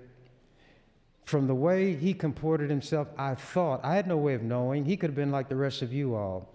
I thought he'd be somebody who would listen. And as a result, the bill's on final reading, and you all don't even know what those issues were. I do that because experience is the best teacher, and some will have no other. I had to give you all a concrete example of where I worked with one of your people who was willing to work together, and we got something done in the way it should have been done. It's time. Thank you, Mr. President. There's no one else in the queue. Senator Chambers, would you like to withdraw or speak? I'm going to close and then withdraw that motion. There is so much yakety-yak on this floor about us learning how to work together, learning how to compromise. Well, Senator Hunt learned what that compromising leads to. I learned a long time ago what trying to teach white people something, not that I'm bringing something esoteric or mysterious or mystical. You know what I mean by teaching them? Showing them where it's in their law, showing them where it's in their Constitution. I call it teaching because if they didn't know and I brought it to their attention, that is what teaching comprises, bringing information that people did not have. But you cannot learn for somebody. What do they say? You can lead a horse to water, but you can't make him drink. You can lead a fool to school, but you can't make him think. That second part is what I have trouble with down here. You let somebody show me where something I'm trying to do is defective and they've got a recommendation on how it can be corrected. They might have to pull their hand back before it gets bitten off. I accept instruction. I appreciate having my education improved. I'm not diminished because I accept information which I did not have. That enhances me. It doesn't diminish me. I can learn from anybody and anything. But that's not the case here. I know whereof I speak. I've been with and around you people. That's an insulting term to black people, you people. I've been among and around you people for more than 4 decades, reading your laws, writing laws, improving laws, arguing in behalf of the Constitution, trying to prevent it from being savaged, which I did, but as soon as I left, the idiots then in the legislature put a provision before the idiots out there to protect hunting, trapping, and fishing in the Constitution. That's not why constitutions are written. I stopped them from doing that for all the years that I was here. Soon as I left, a guy named Persh got the legislature to submit it to the voters, and they voted to put into their Constitution something as demeaning and pedestrian as trapping, hunting, and fishing. And which ones of you in this state think that trapping would be outlawed? Fishing would be outlawed. Hunting would be outlawed. I can't even stop you from hunting mountain lions, which you might exterminate. But that's how silly the people in this legislature are. It is frustrating. That's why God sent the flood. He said, I'm sick and tired of being sick and tired. And I'm going to send one of their own kind to warn them, because I know they're not going to listen. But I'll let him know if he does what I tell him to do, he and his family will be saved. And that's what happened. All the rest of them were drowned out and killed. All of them killed. The fish didn't get killed, though, because they live in water. They were happy. But then you know what happened with Noah? 1 minute. Read it and see. That Bible is full of all kinds of things: sex, treachery, murder, lies, false promises, and all of it is manifested in this legislature in one way or the other. But since I'm here, within reason, I'm going to continue to try to stir your pure minds, stimulate you to get rid of these bad laws. And I don't know what's the matter with Senator Hilgers. Where much is known, much is required. And he who knew his master's will and did it not shall be beaten with many stripes. But I think Senator Hilgers might have political ambitions, so if he made the mistake of supporting something like this, when I bring it... That's time, Senator. Senator Chambers, did I understand you were going to withdraw the motion? The motion's withdrawn. Thanks, Senator Chambers. Mr. Clerk, LB 698E. Resolution 698 by Senator Boston on this bill for Act of the Nebraska Rules of the Road. Amendment 6304, repayment commercial motor vehicles, commercial trailers, defined terms of Rule Section 1. Except to provide Section 2, the section vehicle shall be removed unless the vehicle is so constructed or except to find subsection 2, the section vehicle, refusing a vehicle on a hard surface state highway. Except to find subsection 3, any commercial motor vehicle, trade finding cargo comes from vehicle, tailgate, type, and other equipment used in the operation of motor vehicle, trailer, semi-trailer. Any person who violates subject guilty of class 4 misdemeanor shall be assessed a fine at least $250. No person shall drive commercial content motor vehicle shall be secured to prevent cargo and contents, stakes, and radiator boards are long enough. In addition to the issue of citation operated in subdivision B1, the subdivision law enforcement, public safety and assessing on the vehicle civil penalty for each violation of the section of $1,000. Commercial trailers the same means section 6317. Original section 6304 revised stats up 2018 is repealed. Section 3, since an emergency exists, this act takes effect when passed and approved according to law. All provisions of law relative to procedure having been complied with. The question is, shall LB 698E pass with the emergency clause attached? Those in favor vote aye. Those opposed vote nay.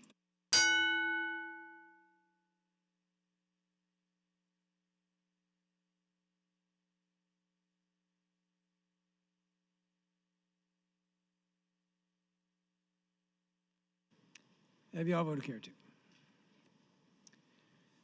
Record, please. Voting aye, Sears, Albright, Archblood, Bowles, Boston, Brandt, Brewer, Breesy, Kavanaugh, Chambers, Clements, Crawford, DeBoer, Dorn, Erdman, Friesen, Geis, Gregor, Mid, Hanson, Hildress, Hickelman, Howard, Hughes, Hunt, Kolaski, Colterman, LeGrone, Lathrop, Linehan, Lowe, McAllister, McDonald, Moorfeld, Moser, Merman, Panzing, Brooks, Quick, Shears, Slamas, Stinner, Vargas, Walls, Williams, Wishart. Voting nay, none not voting, Shears, Zagroni, Holler, and Matt Hanson, Lindstrom, and Wayne. 44 ayes, no nays, one present not voting, four excused not voting. LB 698E passes with the emergency clause attached. While the legislature is in session and capable of transacting business, I propose to sign and do hereby sign the following legislative bills. Number 304, number 428, number 445, 556E, 556AE, number 638, number 663, and number 698E. Also, while the legislature is in session, I propose to sign and do hereby sign the following two legislative resolutions, number LR 86 and LR 89. Items for the record, please. Thank you, Mr. President. Senator Linehan? Senator Linehan, do you want to do your exec session now? All right. Revenue Committee will have an executive session now in room 2022, Revenue Committee in room 2022. Enrollment and review reports, LB 600, 460, 468 is select files, some having enrollment and review amendments. That's all that I have, Mr. President. Thank you, Mr. Clerk. We'll now proceed to general file 2019 Senate priority bills. LB 209, Mr. Clerk. 209 is a bill by Senator Albright relating to abortion. It provides requirements for provisions of information regarding reversal of the effects of medication abortion. Introduced on January 11, referred to the Judiciary Committee. Bill is advanced to general file. There are committee amendments pending. Thank you, Mr. Clerk. Senator Albright, recognized to open LB 209. Thank you, and good morning, President Foley and colleagues. LB 209 is my priority bill. I want to begin by thanking Senator Lathrop, his staff, and all the members of the Judiciary Committee who worked with me on this bill to make it the best that it can be. AM 1432 replaces the original bill, and I'll allow Senator Lathrop to introduce that here shortly. It is a good amendment and the fruit of a lot of hard work between people who all have been interested in making sure that any woman who changes her mind after starting a medication abortion knows that it may not be too late and that she can talk to a medical professional who can help her. Its purpose is to ensure that every woman receives the information she needs and deserves to make a truly informed and voluntary decision when deciding whether to proceed with an abortion. We all sometimes make decisions that we'd like to take back. Some of those decisions are small and we quickly forget about them. Other decisions are major ones and can be life-altering. It should not surprise us that this happens with abortion, too. 55% of the abortions in the state of Nebraska are now medication abortions, those begun by taking the abortion pill mifepristone. This bill is about one thing: informed consent. It gives every woman a second chance at choice if she wants to pursue it. It ensures that no woman who regrets starting an abortion is left in despair. LB 209, as amended, requires that a woman be told the following: that research indicates that mifepristone alone is not always effective in ending a pregnancy. You may still have a viable pregnancy after mifepristone. If you change your mind and want to continue your pregnancy after taking mifepristone, information on finding immediate medical assistance is available on the website of the Department of Health and Human Services. All of these statements are medically and factually accurate. They have one purpose in mind: to give a woman the information she needs, including what to do if she wants to change her mind. There are doctors and nurse practitioners in Nebraska today who are helping women save their pregnancies after taking mifepristone. At the committee hearing, we heard from Teresa Kenny, a nurse practitioner in Omaha, who has assisted several women who came to her for help because they regretted taking mifepristone and wanted to save their babies. The committee also received a letter from Dr. Robert Planback, an OBGYN here in Lincoln who has attended several thousand births. He has assisted 6 women who came to him for help. All 6 women delivered to term with healthy babies, including 1 set of twins. I have distributed Dr. Planback's letter explaining his experience and his support of LB 209. I will read a letter from Dr. Brett Thettinger, who has written me in his personal capacity, a support letter for LB 209. This help that is available to women who regret having begun the process of misoprostol abortion only helps women if they know about it. No woman should find out weeks or months later that she could have saved her pregnancy if she had known it was possible. LB 209 gives women accurate information about all their options. This bill has broad support in the body, and I have been encouraged by the support it has received from many doctors and nurses across the state of Nebraska. It gives women hope, control over their own medical treatment, and another opportunity to choose life. It gives a woman an opportunity to spare herself the pain and regret of a no longer wanted abortion, as well as the pain and regret of losing a wanted child. I'd like to extend my time now to Senator Lathrop if he would like to open on the amendment. Thank you, Senator Albright. Senator Lathrop, you're recognized to open on the Judiciary Committee amendment. Thank you, Mr. President and colleagues. Good morning. I think it would be appropriate to open on this committee amendment by giving you a little bit of a history of this bill and sort of the topic that we're going to deal with today. So, when a medication abortion takes place, it is a 2-step regimen. You should understand that this is only available in the first 10 weeks, so these don't happen beyond that. This is something that happens in the first 10 weeks of a pregnancy. It is a 2-step process. You go into the doctor, you meet with the doctor, you are advised of various things, and I'll talk about that in a little bit. The doctor administers one medication, and for the sake of convenience, because the 2 pills are A, hard to pronounce, and B, similar, I'm going to call it pill number 1.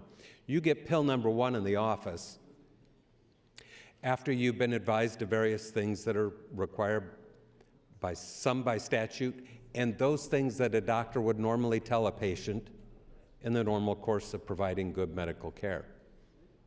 You are then sent home with a second pill and advised to take that within 24 to 48 hours.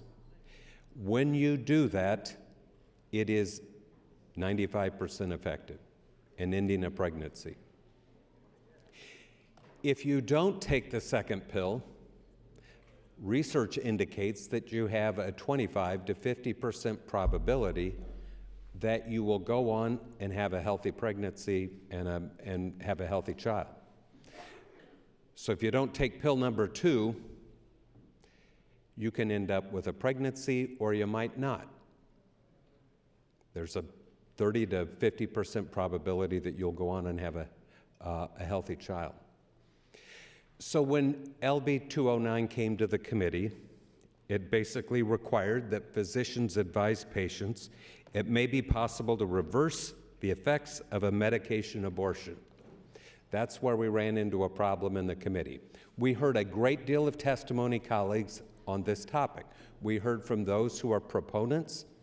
The proponents essentially told us that there was a study that supported the proposition that you can actually reverse one of these abortions between pill 1 and pill 2.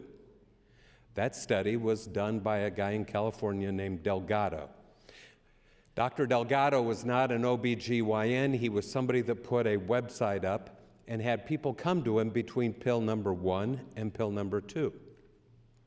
Dr. Delgado would then administer to these women progesterone. Progesterone is a female hormone commonly given to high-risk pregnancies. So there's a little bit of logic to what this person was trying to accomplish. The problem was, the difficulty with the original bill is that there wasn't good science to support the connection between administering the progesterone. In other words, This was a case study, not a scientific study. He just gathered information, and you'll hear some criticisms of that study. Senator Hunt handed out a paper that talks about the criticisms of this particular study by Dr. Delgado. But there was a little bit of a logic to it. If you take pill number 1, we give you progesterone. Some of these continue on to a healthy and a complete pregnancy with a healthy child at the end. So did those children, or did those pregnancies continue on because pill number 2 wasn't taken, or because they were administered progesterone? That's the science question. So as a committee, what we learned was the bill, original 209, would mandate that doctors suggest to a patient when they give them pill number 1 that it's possible to reverse an abortion, okay? That statement is not scientifically proven. We do know that if you don't take the second pill, you got maybe a 50% chance of your pregnancy going on.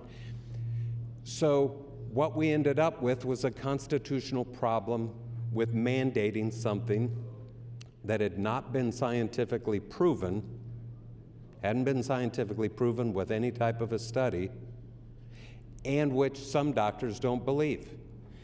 That's compelled speech.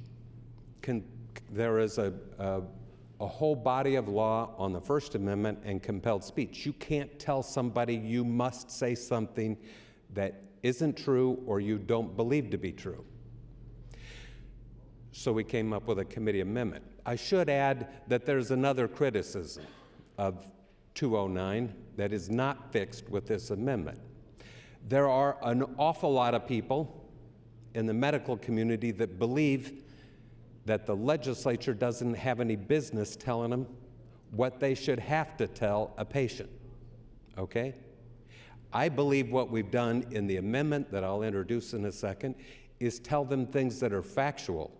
The things, we've taken it away from the study that's not established scientifically, and we have said that if you choose, after you take pill number 1, you take pill number 2 home, if you change your mind, look at the website, look at the literature that we're going to send you home with, and you may be able to find somebody you can talk to about it. That's what the amendment does. So what we do is we get away from compelling a doctor to say something the doctor doesn't believe to be true and isn't scientifically established, compelled speech, a violation of the First Amendment, and we get to a place where the bill requires them to say something that is factually true. It's not about the reversal. Reversing an abortion is gone. This is about whether, if you change your mind between pill 1 and 2, find somebody and talk to them about it. The answer may be, don't take the second one. You got a 30 to 50% chance this will go on and deliver a healthy child. That's the amendment. You can see we've taken care of the constitutional problem with the original version of LB 209.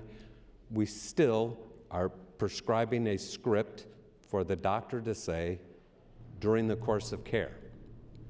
Now, when we had an OBGYN that came in from Planned Parenthood, that doctor told us, when Senator DeBoer was asking some questions, that doctor told us that we're going to go through the odds of, if you take the first pill and you don't take the second one, we're going to cover what happens just in the normal course of providing quality medical care.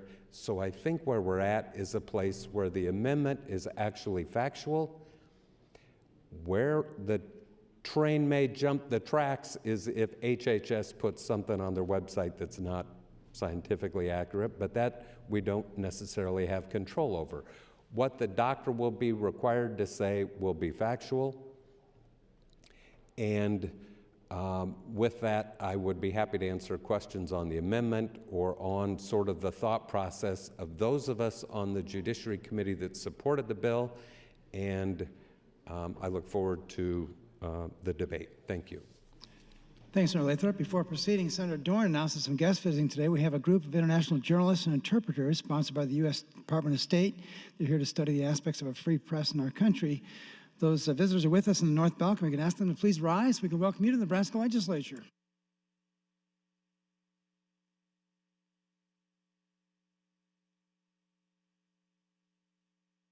Mr. Clerk.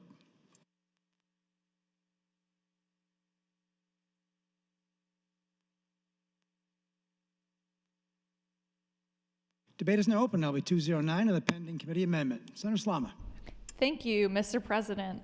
I rise today in support of LB 209 and AM 1432. I supported this bill in Judiciary Committee and still support the bill today on the simple fact that this bill gives women the information about medical assistance available if they change their mind during a chemical abortion. There have been some concerns raised about this bill, which I believe have been cleared up in the committee amendment, but I'd like to further address some of those concerns on the mic with the introducer of the bill. So if Senator Albright would like to yield to some questions, I'd be happy to answer. Please. Yes, thanks. All right, thank you, Senator Albright.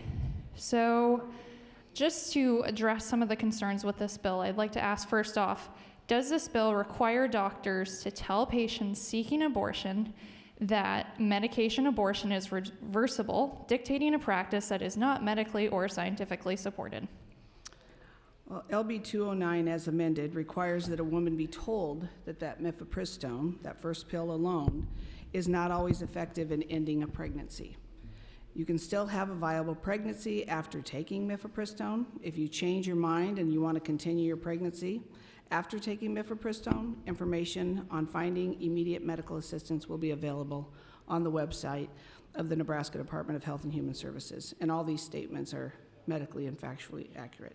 Fantastic. So is LB 209 an attempt to stigmatize or restrict reproductive health care? No, 209 is about one thing, and that's informed consent. It's information only. There's nothing in this bill that restricts abortion in any way. Saying that LB 209 stigmatizes or restricts abortion is not only untrue, it's irresponsible. So as amended, does this bill say, again with the committee amendment, does this bill say that physicians must tell their patients that it may be possible to reverse the effects of a medication abortion if she changes her mind, but that time is of the essence? Is that included with the committee amendment? As amended, LB 209 only requires abortionists to inform patients that mifepristone alone is not always effective in ending the pregnancy, and you may still have a viable pregnancy after taking mifepristone. And this is entirely factual information that women deserve to know. So that information about the reversal pill and its potential is removed from this committee amendment, correct? Correct. Correct, great. We've also heard that this is a model bill from Americans United for Life that has been litigated or vetoed in many other states. Besides requiring physicians to lie to their patients, this bill also exposes the state to serious and costly legal liability. Is that correct? Well, I've worked with local organizations to craft a bill specific to Nebraska's existing informed consent statutory framework for abortion, and suggesting that this bill is exposing the state to costly legal liability is nothing more than a scare tactic. There are 8 states now with similar laws: Arizona, Arkansas, South Dakota, Utah, Idaho, North Dakota, Kentucky, and Oklahoma, including 3 in the 8th Circuit, which is Arkansas, South Dakota, and North Dakota. Of those states in the 8th Circuit, their laws have been challenged in 0 of these states. Arkansas bill, which has been even stronger language than ours, has passed in 2015, and in the 4 years has had no legal challenges. Great. So another question, concern that has been asserted is that LB 209 is a dangerous and unethical attempt to require doctors to misinform their patients and thus interferes with the doctor-patient relationship. Is that true? I'm sorry, I was paying attention to my noise behind me. No, I'm sorry, what? Just repeat again. So there's an assertion that LB 209 is a dangerous and unethical attempt to require doctors to misinform their patients and thus interferes with the doctor-patient relationship. No, I don't believe it does. So you're saying it has pretty broad support from doctors and nurses Yes. across the state? Yes.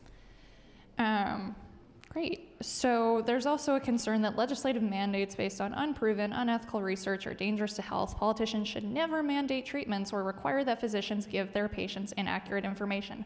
What say you to that? I say that it does not mandate treatment or require physicians to give their patients inaccurate information. It informs a woman of all of their options so that they can make their own choice. LB 209 That's would time. require. Thank you, Senator Slum and Senator Albright. Senator Geist, you recognize. Yes, thank you, Mr. President. I just want to talk briefly about the pharmacology of the drug, mifepristone, and why progesterone is a safe and effective reversal of the effects of mifepristone. And I'll try to explain it in layman's terms, but first I'm going to use the correct pharmacological words so that you know that I know what I'm talking about. Although I am going to read parts of it. Mifepristone is a competitive antagonist of progesterone at the progesterone receptor sites, and it binds to the progesterone receptors twice as avidly as progesterone. Now, what that means is if you pretend that this is a little site that produces progesterone, what mifepristone does is it inhibits or stops that site from receiving progesterone. When that site no longer produces progesterone, it actually allows the uterine lining to quit detaching or attaching to the site. And then progesterone is introduced, which actually turns that site or uncovers that site again, so it actively produces progesterone again, which then allows that uterine lining to build up again and make a habitable site for the embryo to implant. This is a common practice, has been used for 50 years, not mifepristone and progesterone. Let me back up just a moment, because what I just described to you is what commonly happens when a woman miscarries a baby. So when that lining is pulled away or starts sloughing off, that's when the embryo is deprived of air and nutrients. And so that commonly happens in a miscarriage. Progesterone has been used for 50 years to build up a risky pregnancy. So it increases the ability of the uterine lining to implant the fetus. And so the reason that this process or this procedure is so effective is because it's actually just mimicking what physicians have been using all along to build up a risky pregnancy. I did also receive information from Dr. Plambeck, who himself has worked with 6 women who have reversed the process of mifepristone, and he has delivered 6 healthy babies using this exact process, and I would say this exact safe process. Progesterone is a naturally occurring hormone that occurs in the body anyway, so they're just reintroducing a hormone into the body that will do no harm.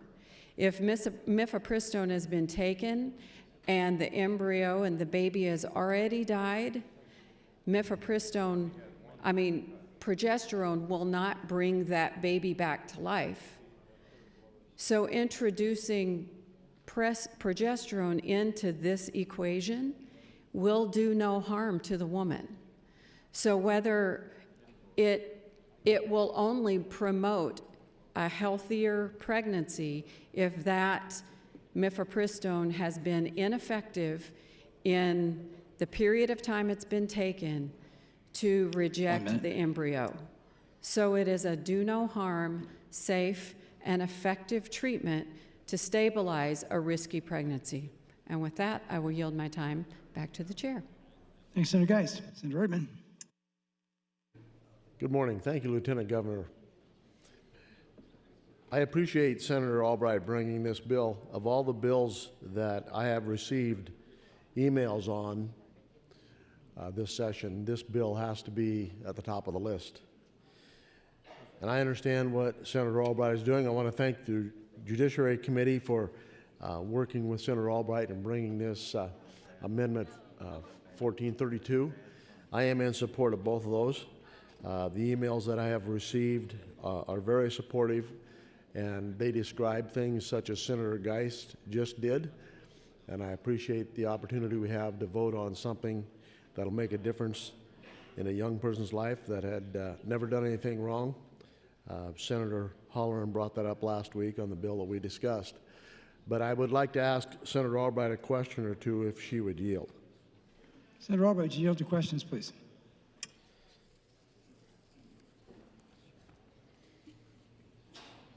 Yes, I would. Thank you, Senator Albright. Senator Albright, this bill or a similar bill, similar language, has been adopted in other states. Is that correct? Yes. So when those other states have adopted this bill, has there been any repercussions legally? Anybody challenged those issues in court? I do understand that there have been some challenges in California, but they are not on my list. Arizona, Arkansas, South Dakota, Utah, Idaho, North Dakota, Kentucky, and Oklahoma are on my list. Okay, I appreciate that. But I do appreciate you bringing this bill. You have brought other bills that have made sense before, and I do appreciate your consciousness of what's going on, and I'm in full support of your bill and the amendment. Thank you. Thank you. Thank you, Senators Urban and Albright. Senator Clements. Thank you, Mr. President. I stand in support of LB 209 and the amendment 1432. I wanted to share a couple of emails that I've received from constituents. First, a woman from Omaha wrote me a well thought out message. She wrote, "I'm requesting you to support LB 209 for the following reasons. LB 209 is pro-woman and pro-science. Women deserve all the information regarding abortion to make a truly informed decision. This reversal protocol offers a real chance for the woman to rescue her child when she has changed her mind, as well as spare herself the pain and regret of losing a wanted baby. A small window of time, 2 to 3 days, exists for a woman to continue her pregnancy after starting a medication abortion. Informing her of all her options and where to find medical help if she changes her mind increases her chances to save her pregnancy. The short time frame makes early information extremely important. The reversal protocol already is being offered successfully across the country and in Nebraska. Informed consent is a staple of good medical practice in any procedure. A woman shouldn't have to find out later that she could have continued her pregnancy if only she had known it was possible. Please support women and unborn children by voting yes on LB 209. Also, I had a message from a medical doctor in my district. He says, "Senator Clements, as one of your constituents, I encourage you to support LB 209, allowing a woman to keep her pregnancy if she changes her mind regarding an abortion. The American Association of Pro-Life Obstetricians and Gynecologists strongly supports a woman's right to choose to keep her pregnancy and to attempt to reverse the effects of a medical abortion, which she no longer desires. The abortion pill reversal process is safe for both the mother and for her unborn child. It offers a real chance for a woman to rescue her unborn child when she has changed her mind about abortion." Thank you for your support of this legislation. I was glad to hear from a physician that the procedure is safe and that a national OBGYN association with 2,500 members supports it. I urge your support of AM 1432 and LB 209. I yield my time to Senator Arch. Thanks, Senator Clements. Senator Arch, 2 minutes. Thank you, Mr. President. I wanted to respond to a comment or a phrase that was used by Senator Lathrop, and I think that there is some misunderstanding as to research, medical research, science, how exactly these things, the phrase was scientifically proven. I am a co-sponsor of LB 209 and strongly support this bill, but I just wanted to clarify what exactly happens in medical research and particularly in clinical research as it relates to medication. We've received some information and there's been some communication via email as well that there are certain associations that are calling for what would be referred to as a double-blind randomized clinical trial before anything could be prescribed, such as progesterone in this particular case. And in case series with no control groups or among the weakest forms of medical evidence, those types of statements, and I just wanted to clarify that. A true experimental design to answer these research questions would have some ethical issues, and so a double-blind randomized clinical trial is being referred to as the gold standard. And in a double-blind randomized clinical trial, one group of patients, and in this particular case, pregnant women, would receive a medication, while another group, control group, would receive a placebo in this process. Neither group of these patients would know whether they were taking the medication or the placebo, nor would the physician who administers the drug know, and that is the double blind. So the patient doesn't know, the physician doesn't know.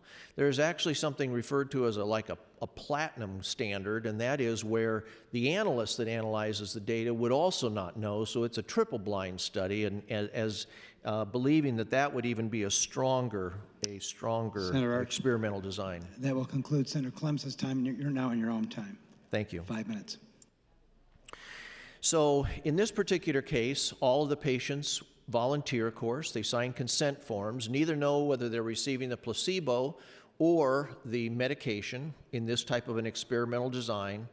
And the results of that, of course, as we consider this particular situation with the administering of progesterone, in some cases it would result in abortion, in other cases it would not result in abortion, and needless to say, an internal review board, the IRB, would have issues with the ethics of providing and not providing a placebo and all of this experimental design. So you're left then with something that physicians call off-label prescribing, and I want to talk a little bit about off-label drug use, as though in some manner, in some fashion, that the use of off-label prescribing is in some way inferior and should never be practiced by physicians without this double-blind or triple-blind randomized clinical trial. So I went to a publication from the Mayo Clinic Proceedings, published in October 2012, 10 common questions and their answers about off-label drug use, and I just want to read a couple of statements here. Off-label drug use involves prescribing medications for indications or using a dosage or dosage form that have not been approved by the U.S. Food and Drug Administration. Since the Food and Drug Administration does not regulate the practice of medicine, off-label drug use has become common. It occurs in every specialty of medicine, but it may be more common in areas of medicine in which the patient population is less likely to be included in clinical trials. And listen carefully to this. For example, pediatric, pregnant, or psychiatric patients. Indeed, off-label drug use is common. Radley et al. Reported in 2006 that in a group of commonly used medications, 21% of prescriptions were for an off-label use. So pausing there for a second, when the FDA approves the use of a medication, it is very, very narrow, very, very specific. It talks about a particular indication, it talks about a particular dosage, and that is what is finally, if successful, approved by the FDA. Then the physician looks at that medication and reads the literature and says, but it appears as though that medication is also useful for another indication at a different dosage. And using best clinical judgment, best evidence available, that physician then prescribes off-label. So I want to continue reading here. To limit liabilities, physicians should prescribe medications only for indications that they believe are in the best interest of the patient, on the basis of the most credible available evidence. In an era of global exchange of medical information, this approach to physician prescribing practices may have greater utility than restricting practices solely to indications approved by a U.S.-based pharmaceutical labeling system. I might comment the FDA then approves just for that. Healthcare professionals should continually educate themselves about off-label drug use to weigh the risks and benefits and provide the best possible care for their patients. My personal experience with off-label drug use was in the area of child and adolescent psychiatric care. There are times that physicians, psychiatrists, will prescribe antipsychotic medication that has only been tested with adults for the care of children and adolescents in their care. And that being said, the reason that is being done is they have seen literature, they have seen case studies, and so they use that as an understanding in their best clinical judgment to say that this has efficacy in the case of children and adolescents in specific cases. 1 minute. So physicians use their best clinical judgment. They use off-label drug use. As related to this particular bill, my only reaction was to, well, it's not scientifically proven, and that is the evidence of science is very broad. It can be used in case studies, it can be used in double-blind, it can be used in triple-blind randomized, it can be used in off-label drug use. And so the use of progesterone in this particular case for something that has not been FDA approved would not be that unusual as the physician determines in their best clinical judgment using the best available evidence. Thank you very much. Thanks, Senator Arch. Senator LeGrone. Thank you, Mr. President. I rise in strong support of LB 209, and I want to thank Senator Lathrop for his work in the committee on this. I think that the committee amendment puts the constitutionality of this bill beyond reproach. I think that personally, I think it was constitutional prior to that, but this absolutely moves it to an area where there's no question whatsoever. So I think the Judiciary Committee did great work in that respect.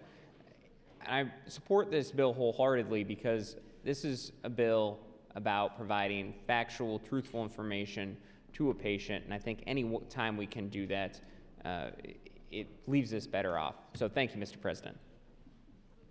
Thank you, Senator LeGrone. Senator Ben Hansen.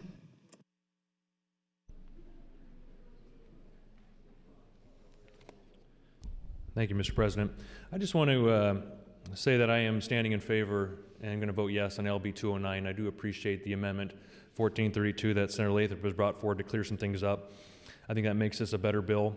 And so I just want to talk a little bit, maybe from a physician's standpoint, a little bit about informed consent and why I think this bill is a good informed consent bill. First, I'm just going to read a little bit of a definition about informed consent. And this one comes from the American Medical Association. So the process of informed consent occurs when communication between a patient and physician results in the patient's authorization or agreement to undergo a specific medical intervention.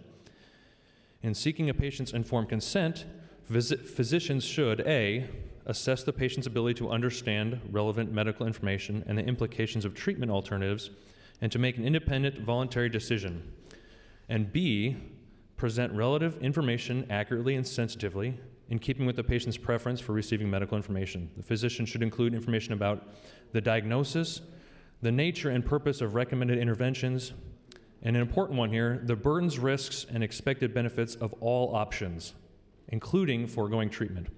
So this is something that we deal with all the time. Physicians do, lawyers do, wealth management people do, about making sure that the patient or the client understands the treatment that they're getting, all options available to them, the risks, the benefits, and that's what I think this kind of falls into. This is making sure the patient understands where they can get information about a reversal to a treatment that they got. I think this is very important, not only for the patient-doctor relationship, but also for the child that's involved. And so anybody who knows, who's been in HHS committee with me, or anybody who's brought a bill in front of HHS committee understands my reluctancy quite a bit to ever get the government involved in the patient-doctor relationship. unless it's absolutely necessary. And I think this bill falls in that category of appropriate intervention on making sure that the patient gets the accurate information and all options available to them. Thank you, Mr. President. Thanks, Senator Hansen. Senator Pansy Brooks. Thank you, Mr. Lieutenant Governor. Well, I rise in opposition to LB 209. I voted against the bill in committee. A large part of it is due to my belief that we are not free until we can make all decisions about our lives and our futures and not have the heavy hand of government weighing in on those decisions. I believe that any kind of attempt by the people in support of this bill is inflammatory, it's deceptive. We heard many pieces of information about the fact that this is bogus science, that this is not appropriate, and that the language is being brought nationally to score political points. I believe that it's important that we are informed in our health care, that there are studies and actual science supporting any kind of decisions that we as a government make regarding a woman's health care. These are attempts to shame women. And until you've walked in the shoes of another,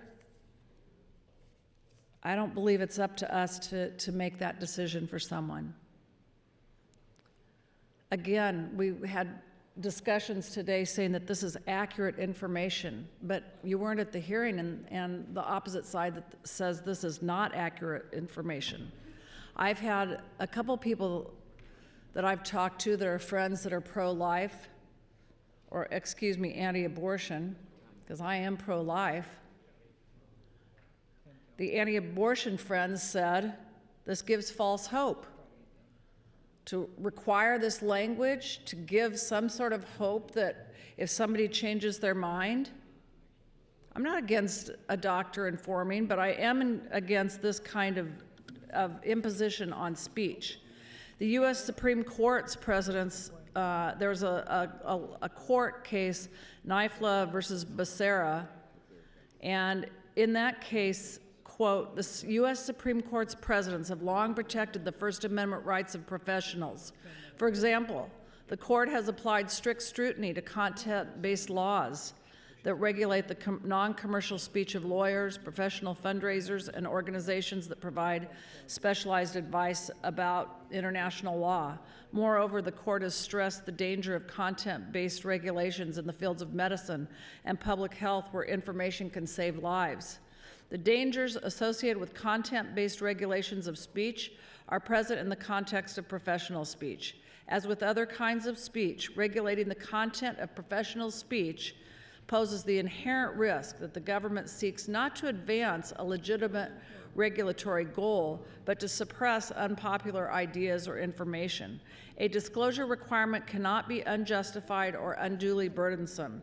The U.S. Supreme Court's precedents require disclosures to remedy a harm that is potentially real, not purely hypothetical, and to extend no broader than reasonably necessary.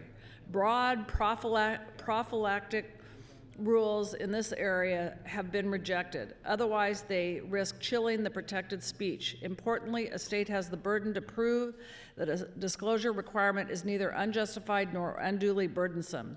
And as a reminder, just this year, the governor in Kansas has vetoed a similar bill, saying the practice of medicine should be left to licensed health professionals and not elected officials. And with that, I'll give the rest of my time to Senator Hunt. Thank you, Senator Pansy Brooks. Senator Hunt, to 50 seconds. Thank you, Mr. Lieutenant Governor, and thank you, Senator Pansy Brooks. Colleagues, Senator Albright and I agree that we care about women who change their mind about abortions. Abortion is one of the medical procedures that has the highest level of decisional certainty. And study after study that's repeatable and scientific and peer-reviewed, has shown that over time, that there is no other medical procedure that has a higher level of decisional certainty at 98 to 99% of women having certainty that this is a procedure they want to go through with. But those 1 to 2% of women who change their minds, who have regrets, I care about them, and I want to make sure that they aren't lied to. We should show compassion for those women, and we should make sure that they aren't lied to or given false hope for a treatment that just has not been shown to work. That's done. Thanks, Senator Hunt. Senator Lathrop, you recognize to close on AM 1432. Thank you very much, Mr. President. Colleagues, I would encourage your support of AM 1432. I believe it addresses the constitutional challenges that were presented in LB 209 as introduced. Thank you. Members, you heard the discussion of AM 1432, Judiciary Committee Amendment. The question for the body is the adoption of the amendment. Those in favor vote aye. Those opposed vote nay. It's been a request to place House under call. Question is, shall the House go under call? Those in favor vote aye. Those opposed vote nay.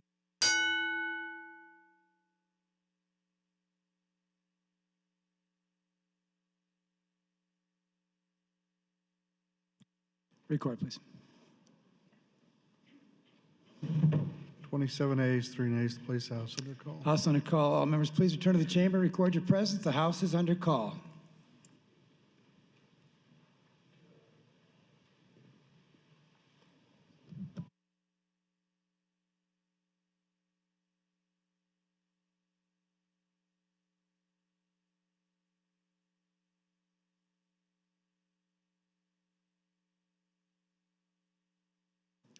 Could all members please return to the chamber? The House is under call.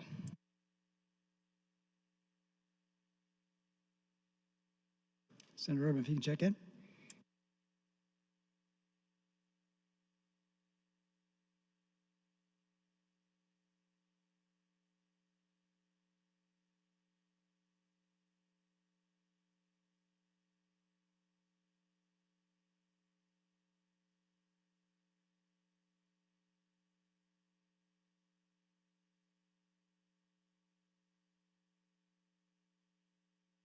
Senator Groen, if you could check in.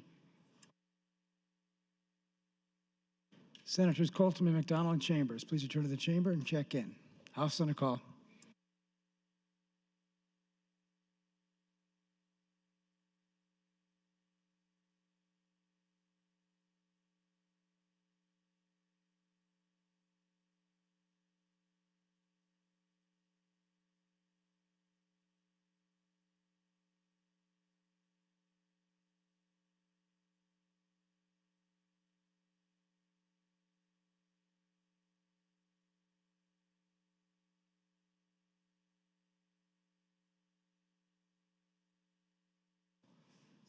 Senator McDonald, if you could please return to the chamber.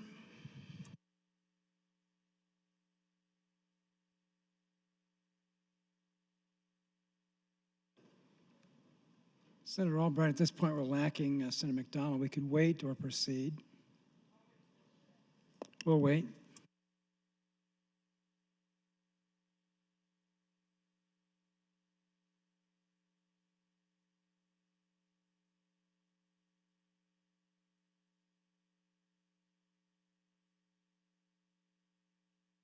All unexcused members are now present. Senator Albright, how did you wish to conduct this vote?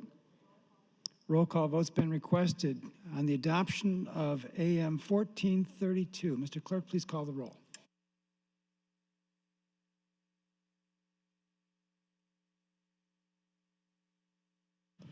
Senator Albright, voting yes. Senator Arch, voting yes. Senator Blood, voting yes. Senator Bowles, voting yes. Senator Bostelman, voting yes. Senator Brandt, voting yes. Senator Brewer, voting yes. Senator Breesy, voting yes. Senator Kavanaugh, not voting Senator Chambers, voting no. Senator Clements, voting yes. Senator Crawford, voting yes. Senator DeBoer, voting yes. Senator Dorn, voting yes. Senator Erdman, voting yes. Senator Friesen, voting yes. Senator Geist, voting yes. Senator Gregert, voting yes. Senator Groney, voting yes. Senator Holleran, voting yes. Senator Ben Hansen, voting yes. Senator Matt Hansen, Senator Hilgers, voting yes. Senator Hickelman, voting yes. Senator Howard, Voting yes, Sir Hughes. Voting yes, Sir Hunt. Voting no, Senator Kalowski. Not. Yes, sir. Not voting, Senator Kalowski. Thank you. Senator Coulterman. Voting yes, Sir Legrone. Voting yes, Sir Lathrop. Voting yes, Sir Lindstrom. Sir Linehan. Voting yes, Sir Lowe. Voting yes, Sir McAllister. Voting yes, Sir McDonald. Voting yes, Sir Moorfeld.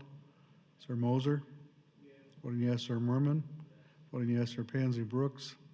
Voting no, Sir Quick. Voting yes, Sir Shear. Voting yes, Sir Slama. Voting yes, Sir Stinner. Voting yes, Senator Vargas. I'm sorry, Senator. Thank you. Not voting. Sir Walls. Voting yes, Sir Wayne. Sir Williams. Voting yes, Sir Wishart. Voting yes. 39 ayes, 3 nays on the adoption of committee amendments. The committee amendment 1432 is adopted. I raise the call.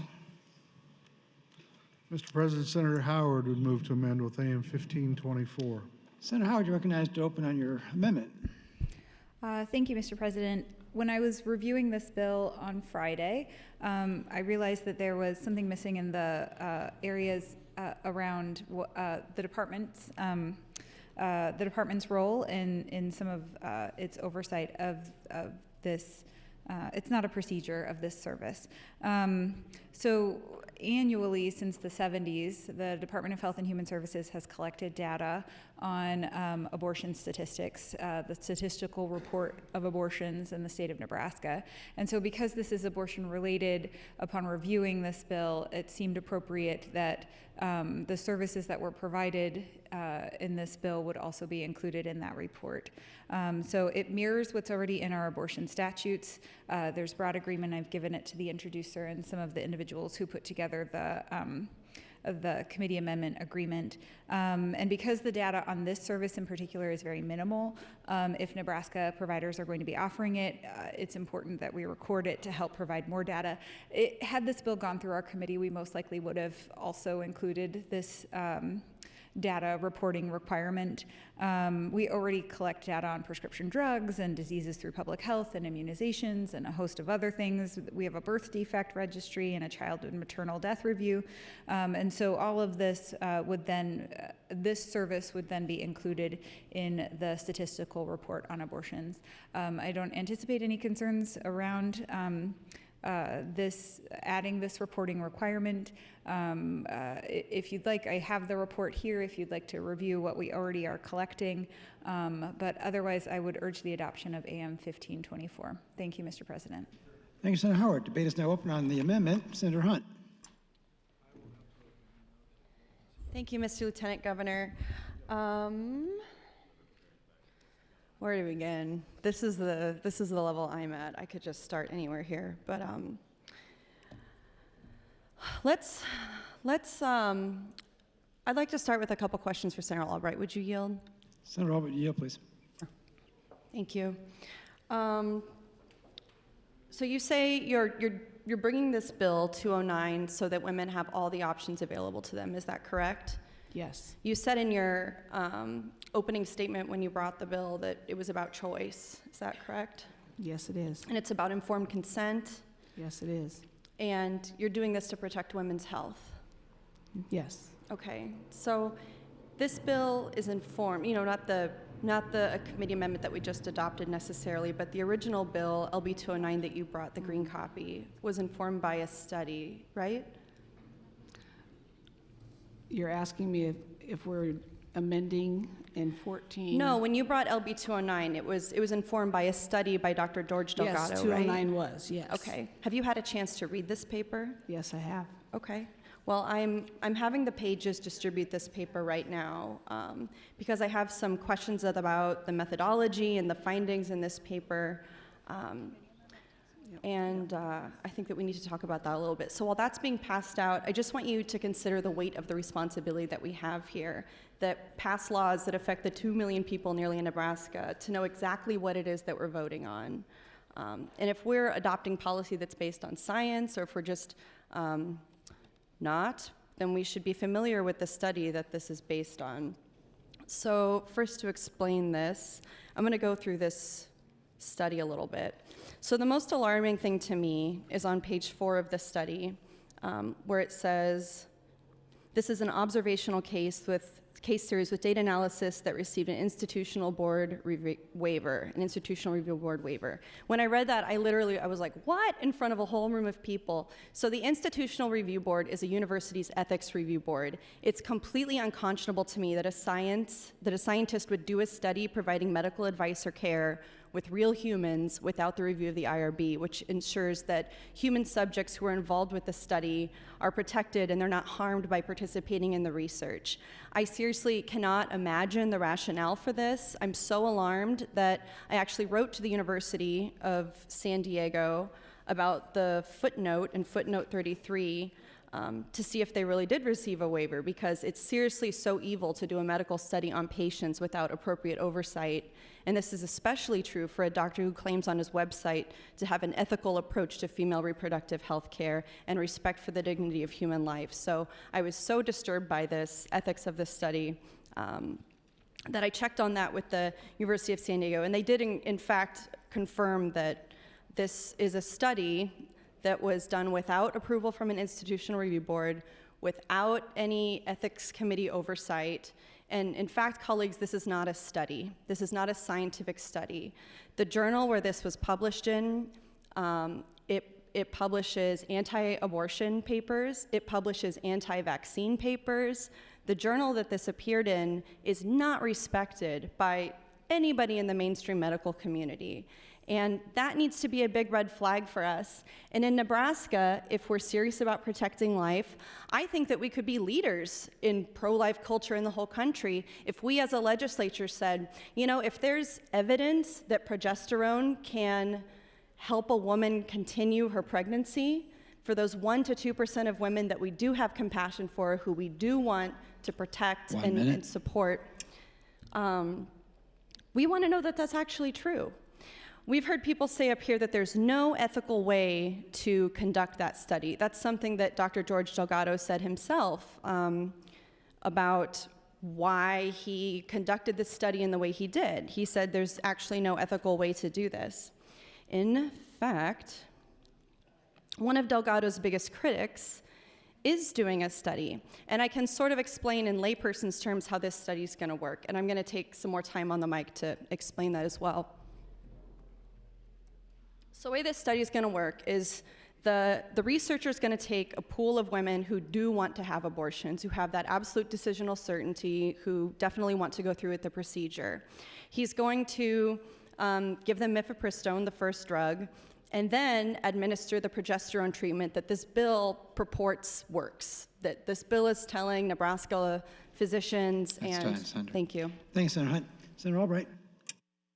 I just rise in support of AM 1524, and I do believe it's a very friendly amendment. I'm excited to be able to find out how many births are actually reported as continuing the birth instead of aborting it. But while I have the mic, I am going to stand to say that while Senator Hunt, I understand you have your views on this bill, but when we put the amendment in, that took the authority of whoever's doing that abortion not to have to talk about the study. And that's one of the big reasons that we amended as we did. So I hope everyone will rise to vote for AM 1524 and move on to 209. Thank you. Thanks, Senator Albright. Senator Lathrop.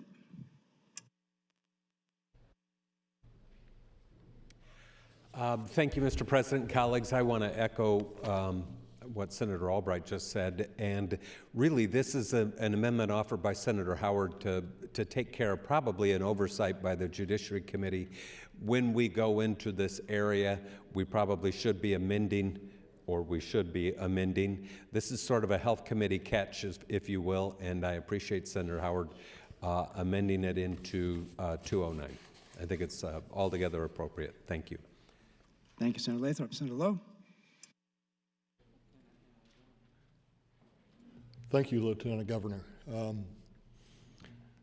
am standing in support of LB 209 and AM 1524.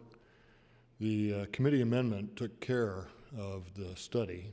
The study is no longer referred as the committee amendment took care of that. So along the line of the bill, yeah, we're giving women a second choice to reevaluate what they just did and maybe take time to think. Think about how their life might be affected either way. I think that's a good thing. We're also giving a second choice to a little baby. And that is a very good thing. Thank you, Mr. President. Thank you, Senator Lowe. Senator Pansy Brooks. I'm going to waive right now. Raise the opportunity. Senator Kavanaugh. Senator Kavanaugh. Thank you. I rise in support of this committee amendment. I sit on the Committee of Health and Human Services, and I appreciate Senator Howard, the chair of the committee, doing this important work to make sure that we have reporting and that we are tracking what this bill does to the women that we are talking about. I'm looking at the amendment right now, and I think it's a good reminder to have thoughtful legislation in public policy, making sure that the name of the attending medical professional is tracked, who's conducting these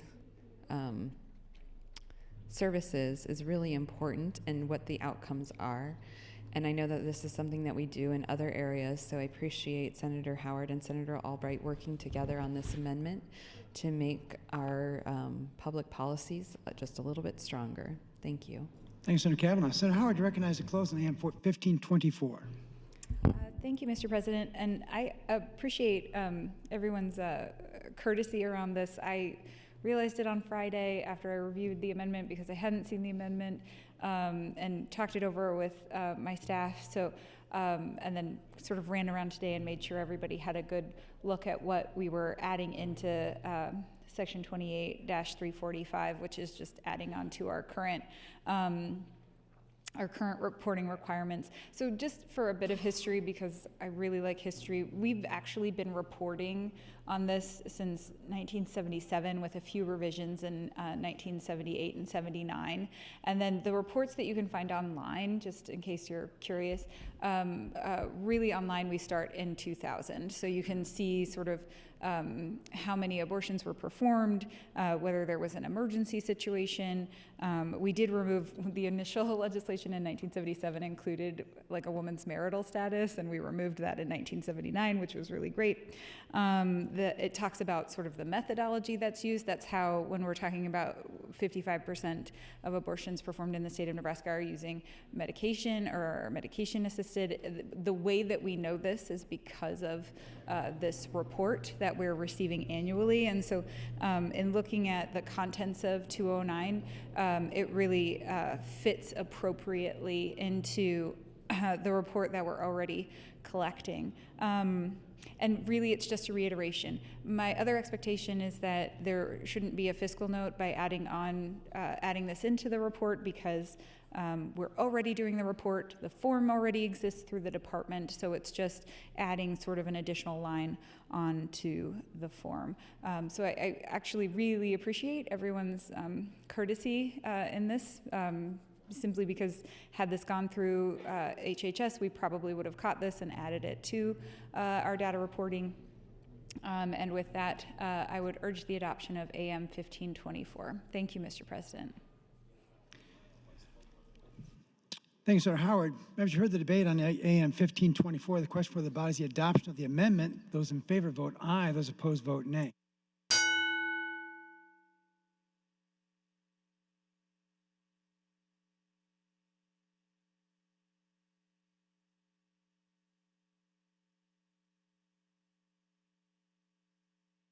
Have you all voted care to?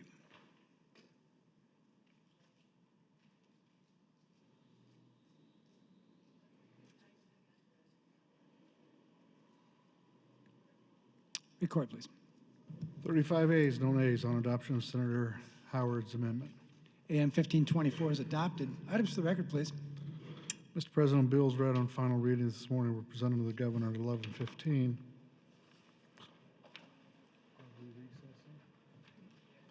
Mr. President, Senator Kavanaugh would move to recess the body until 1:30 p.m. Members, there are 4 of you in the speaking queue. We'll hold that queue and pick up with Senator Pansy Brooks when we return. The question for the body is to recess. Those in favor say aye. Those opposed say nay. We're on recess.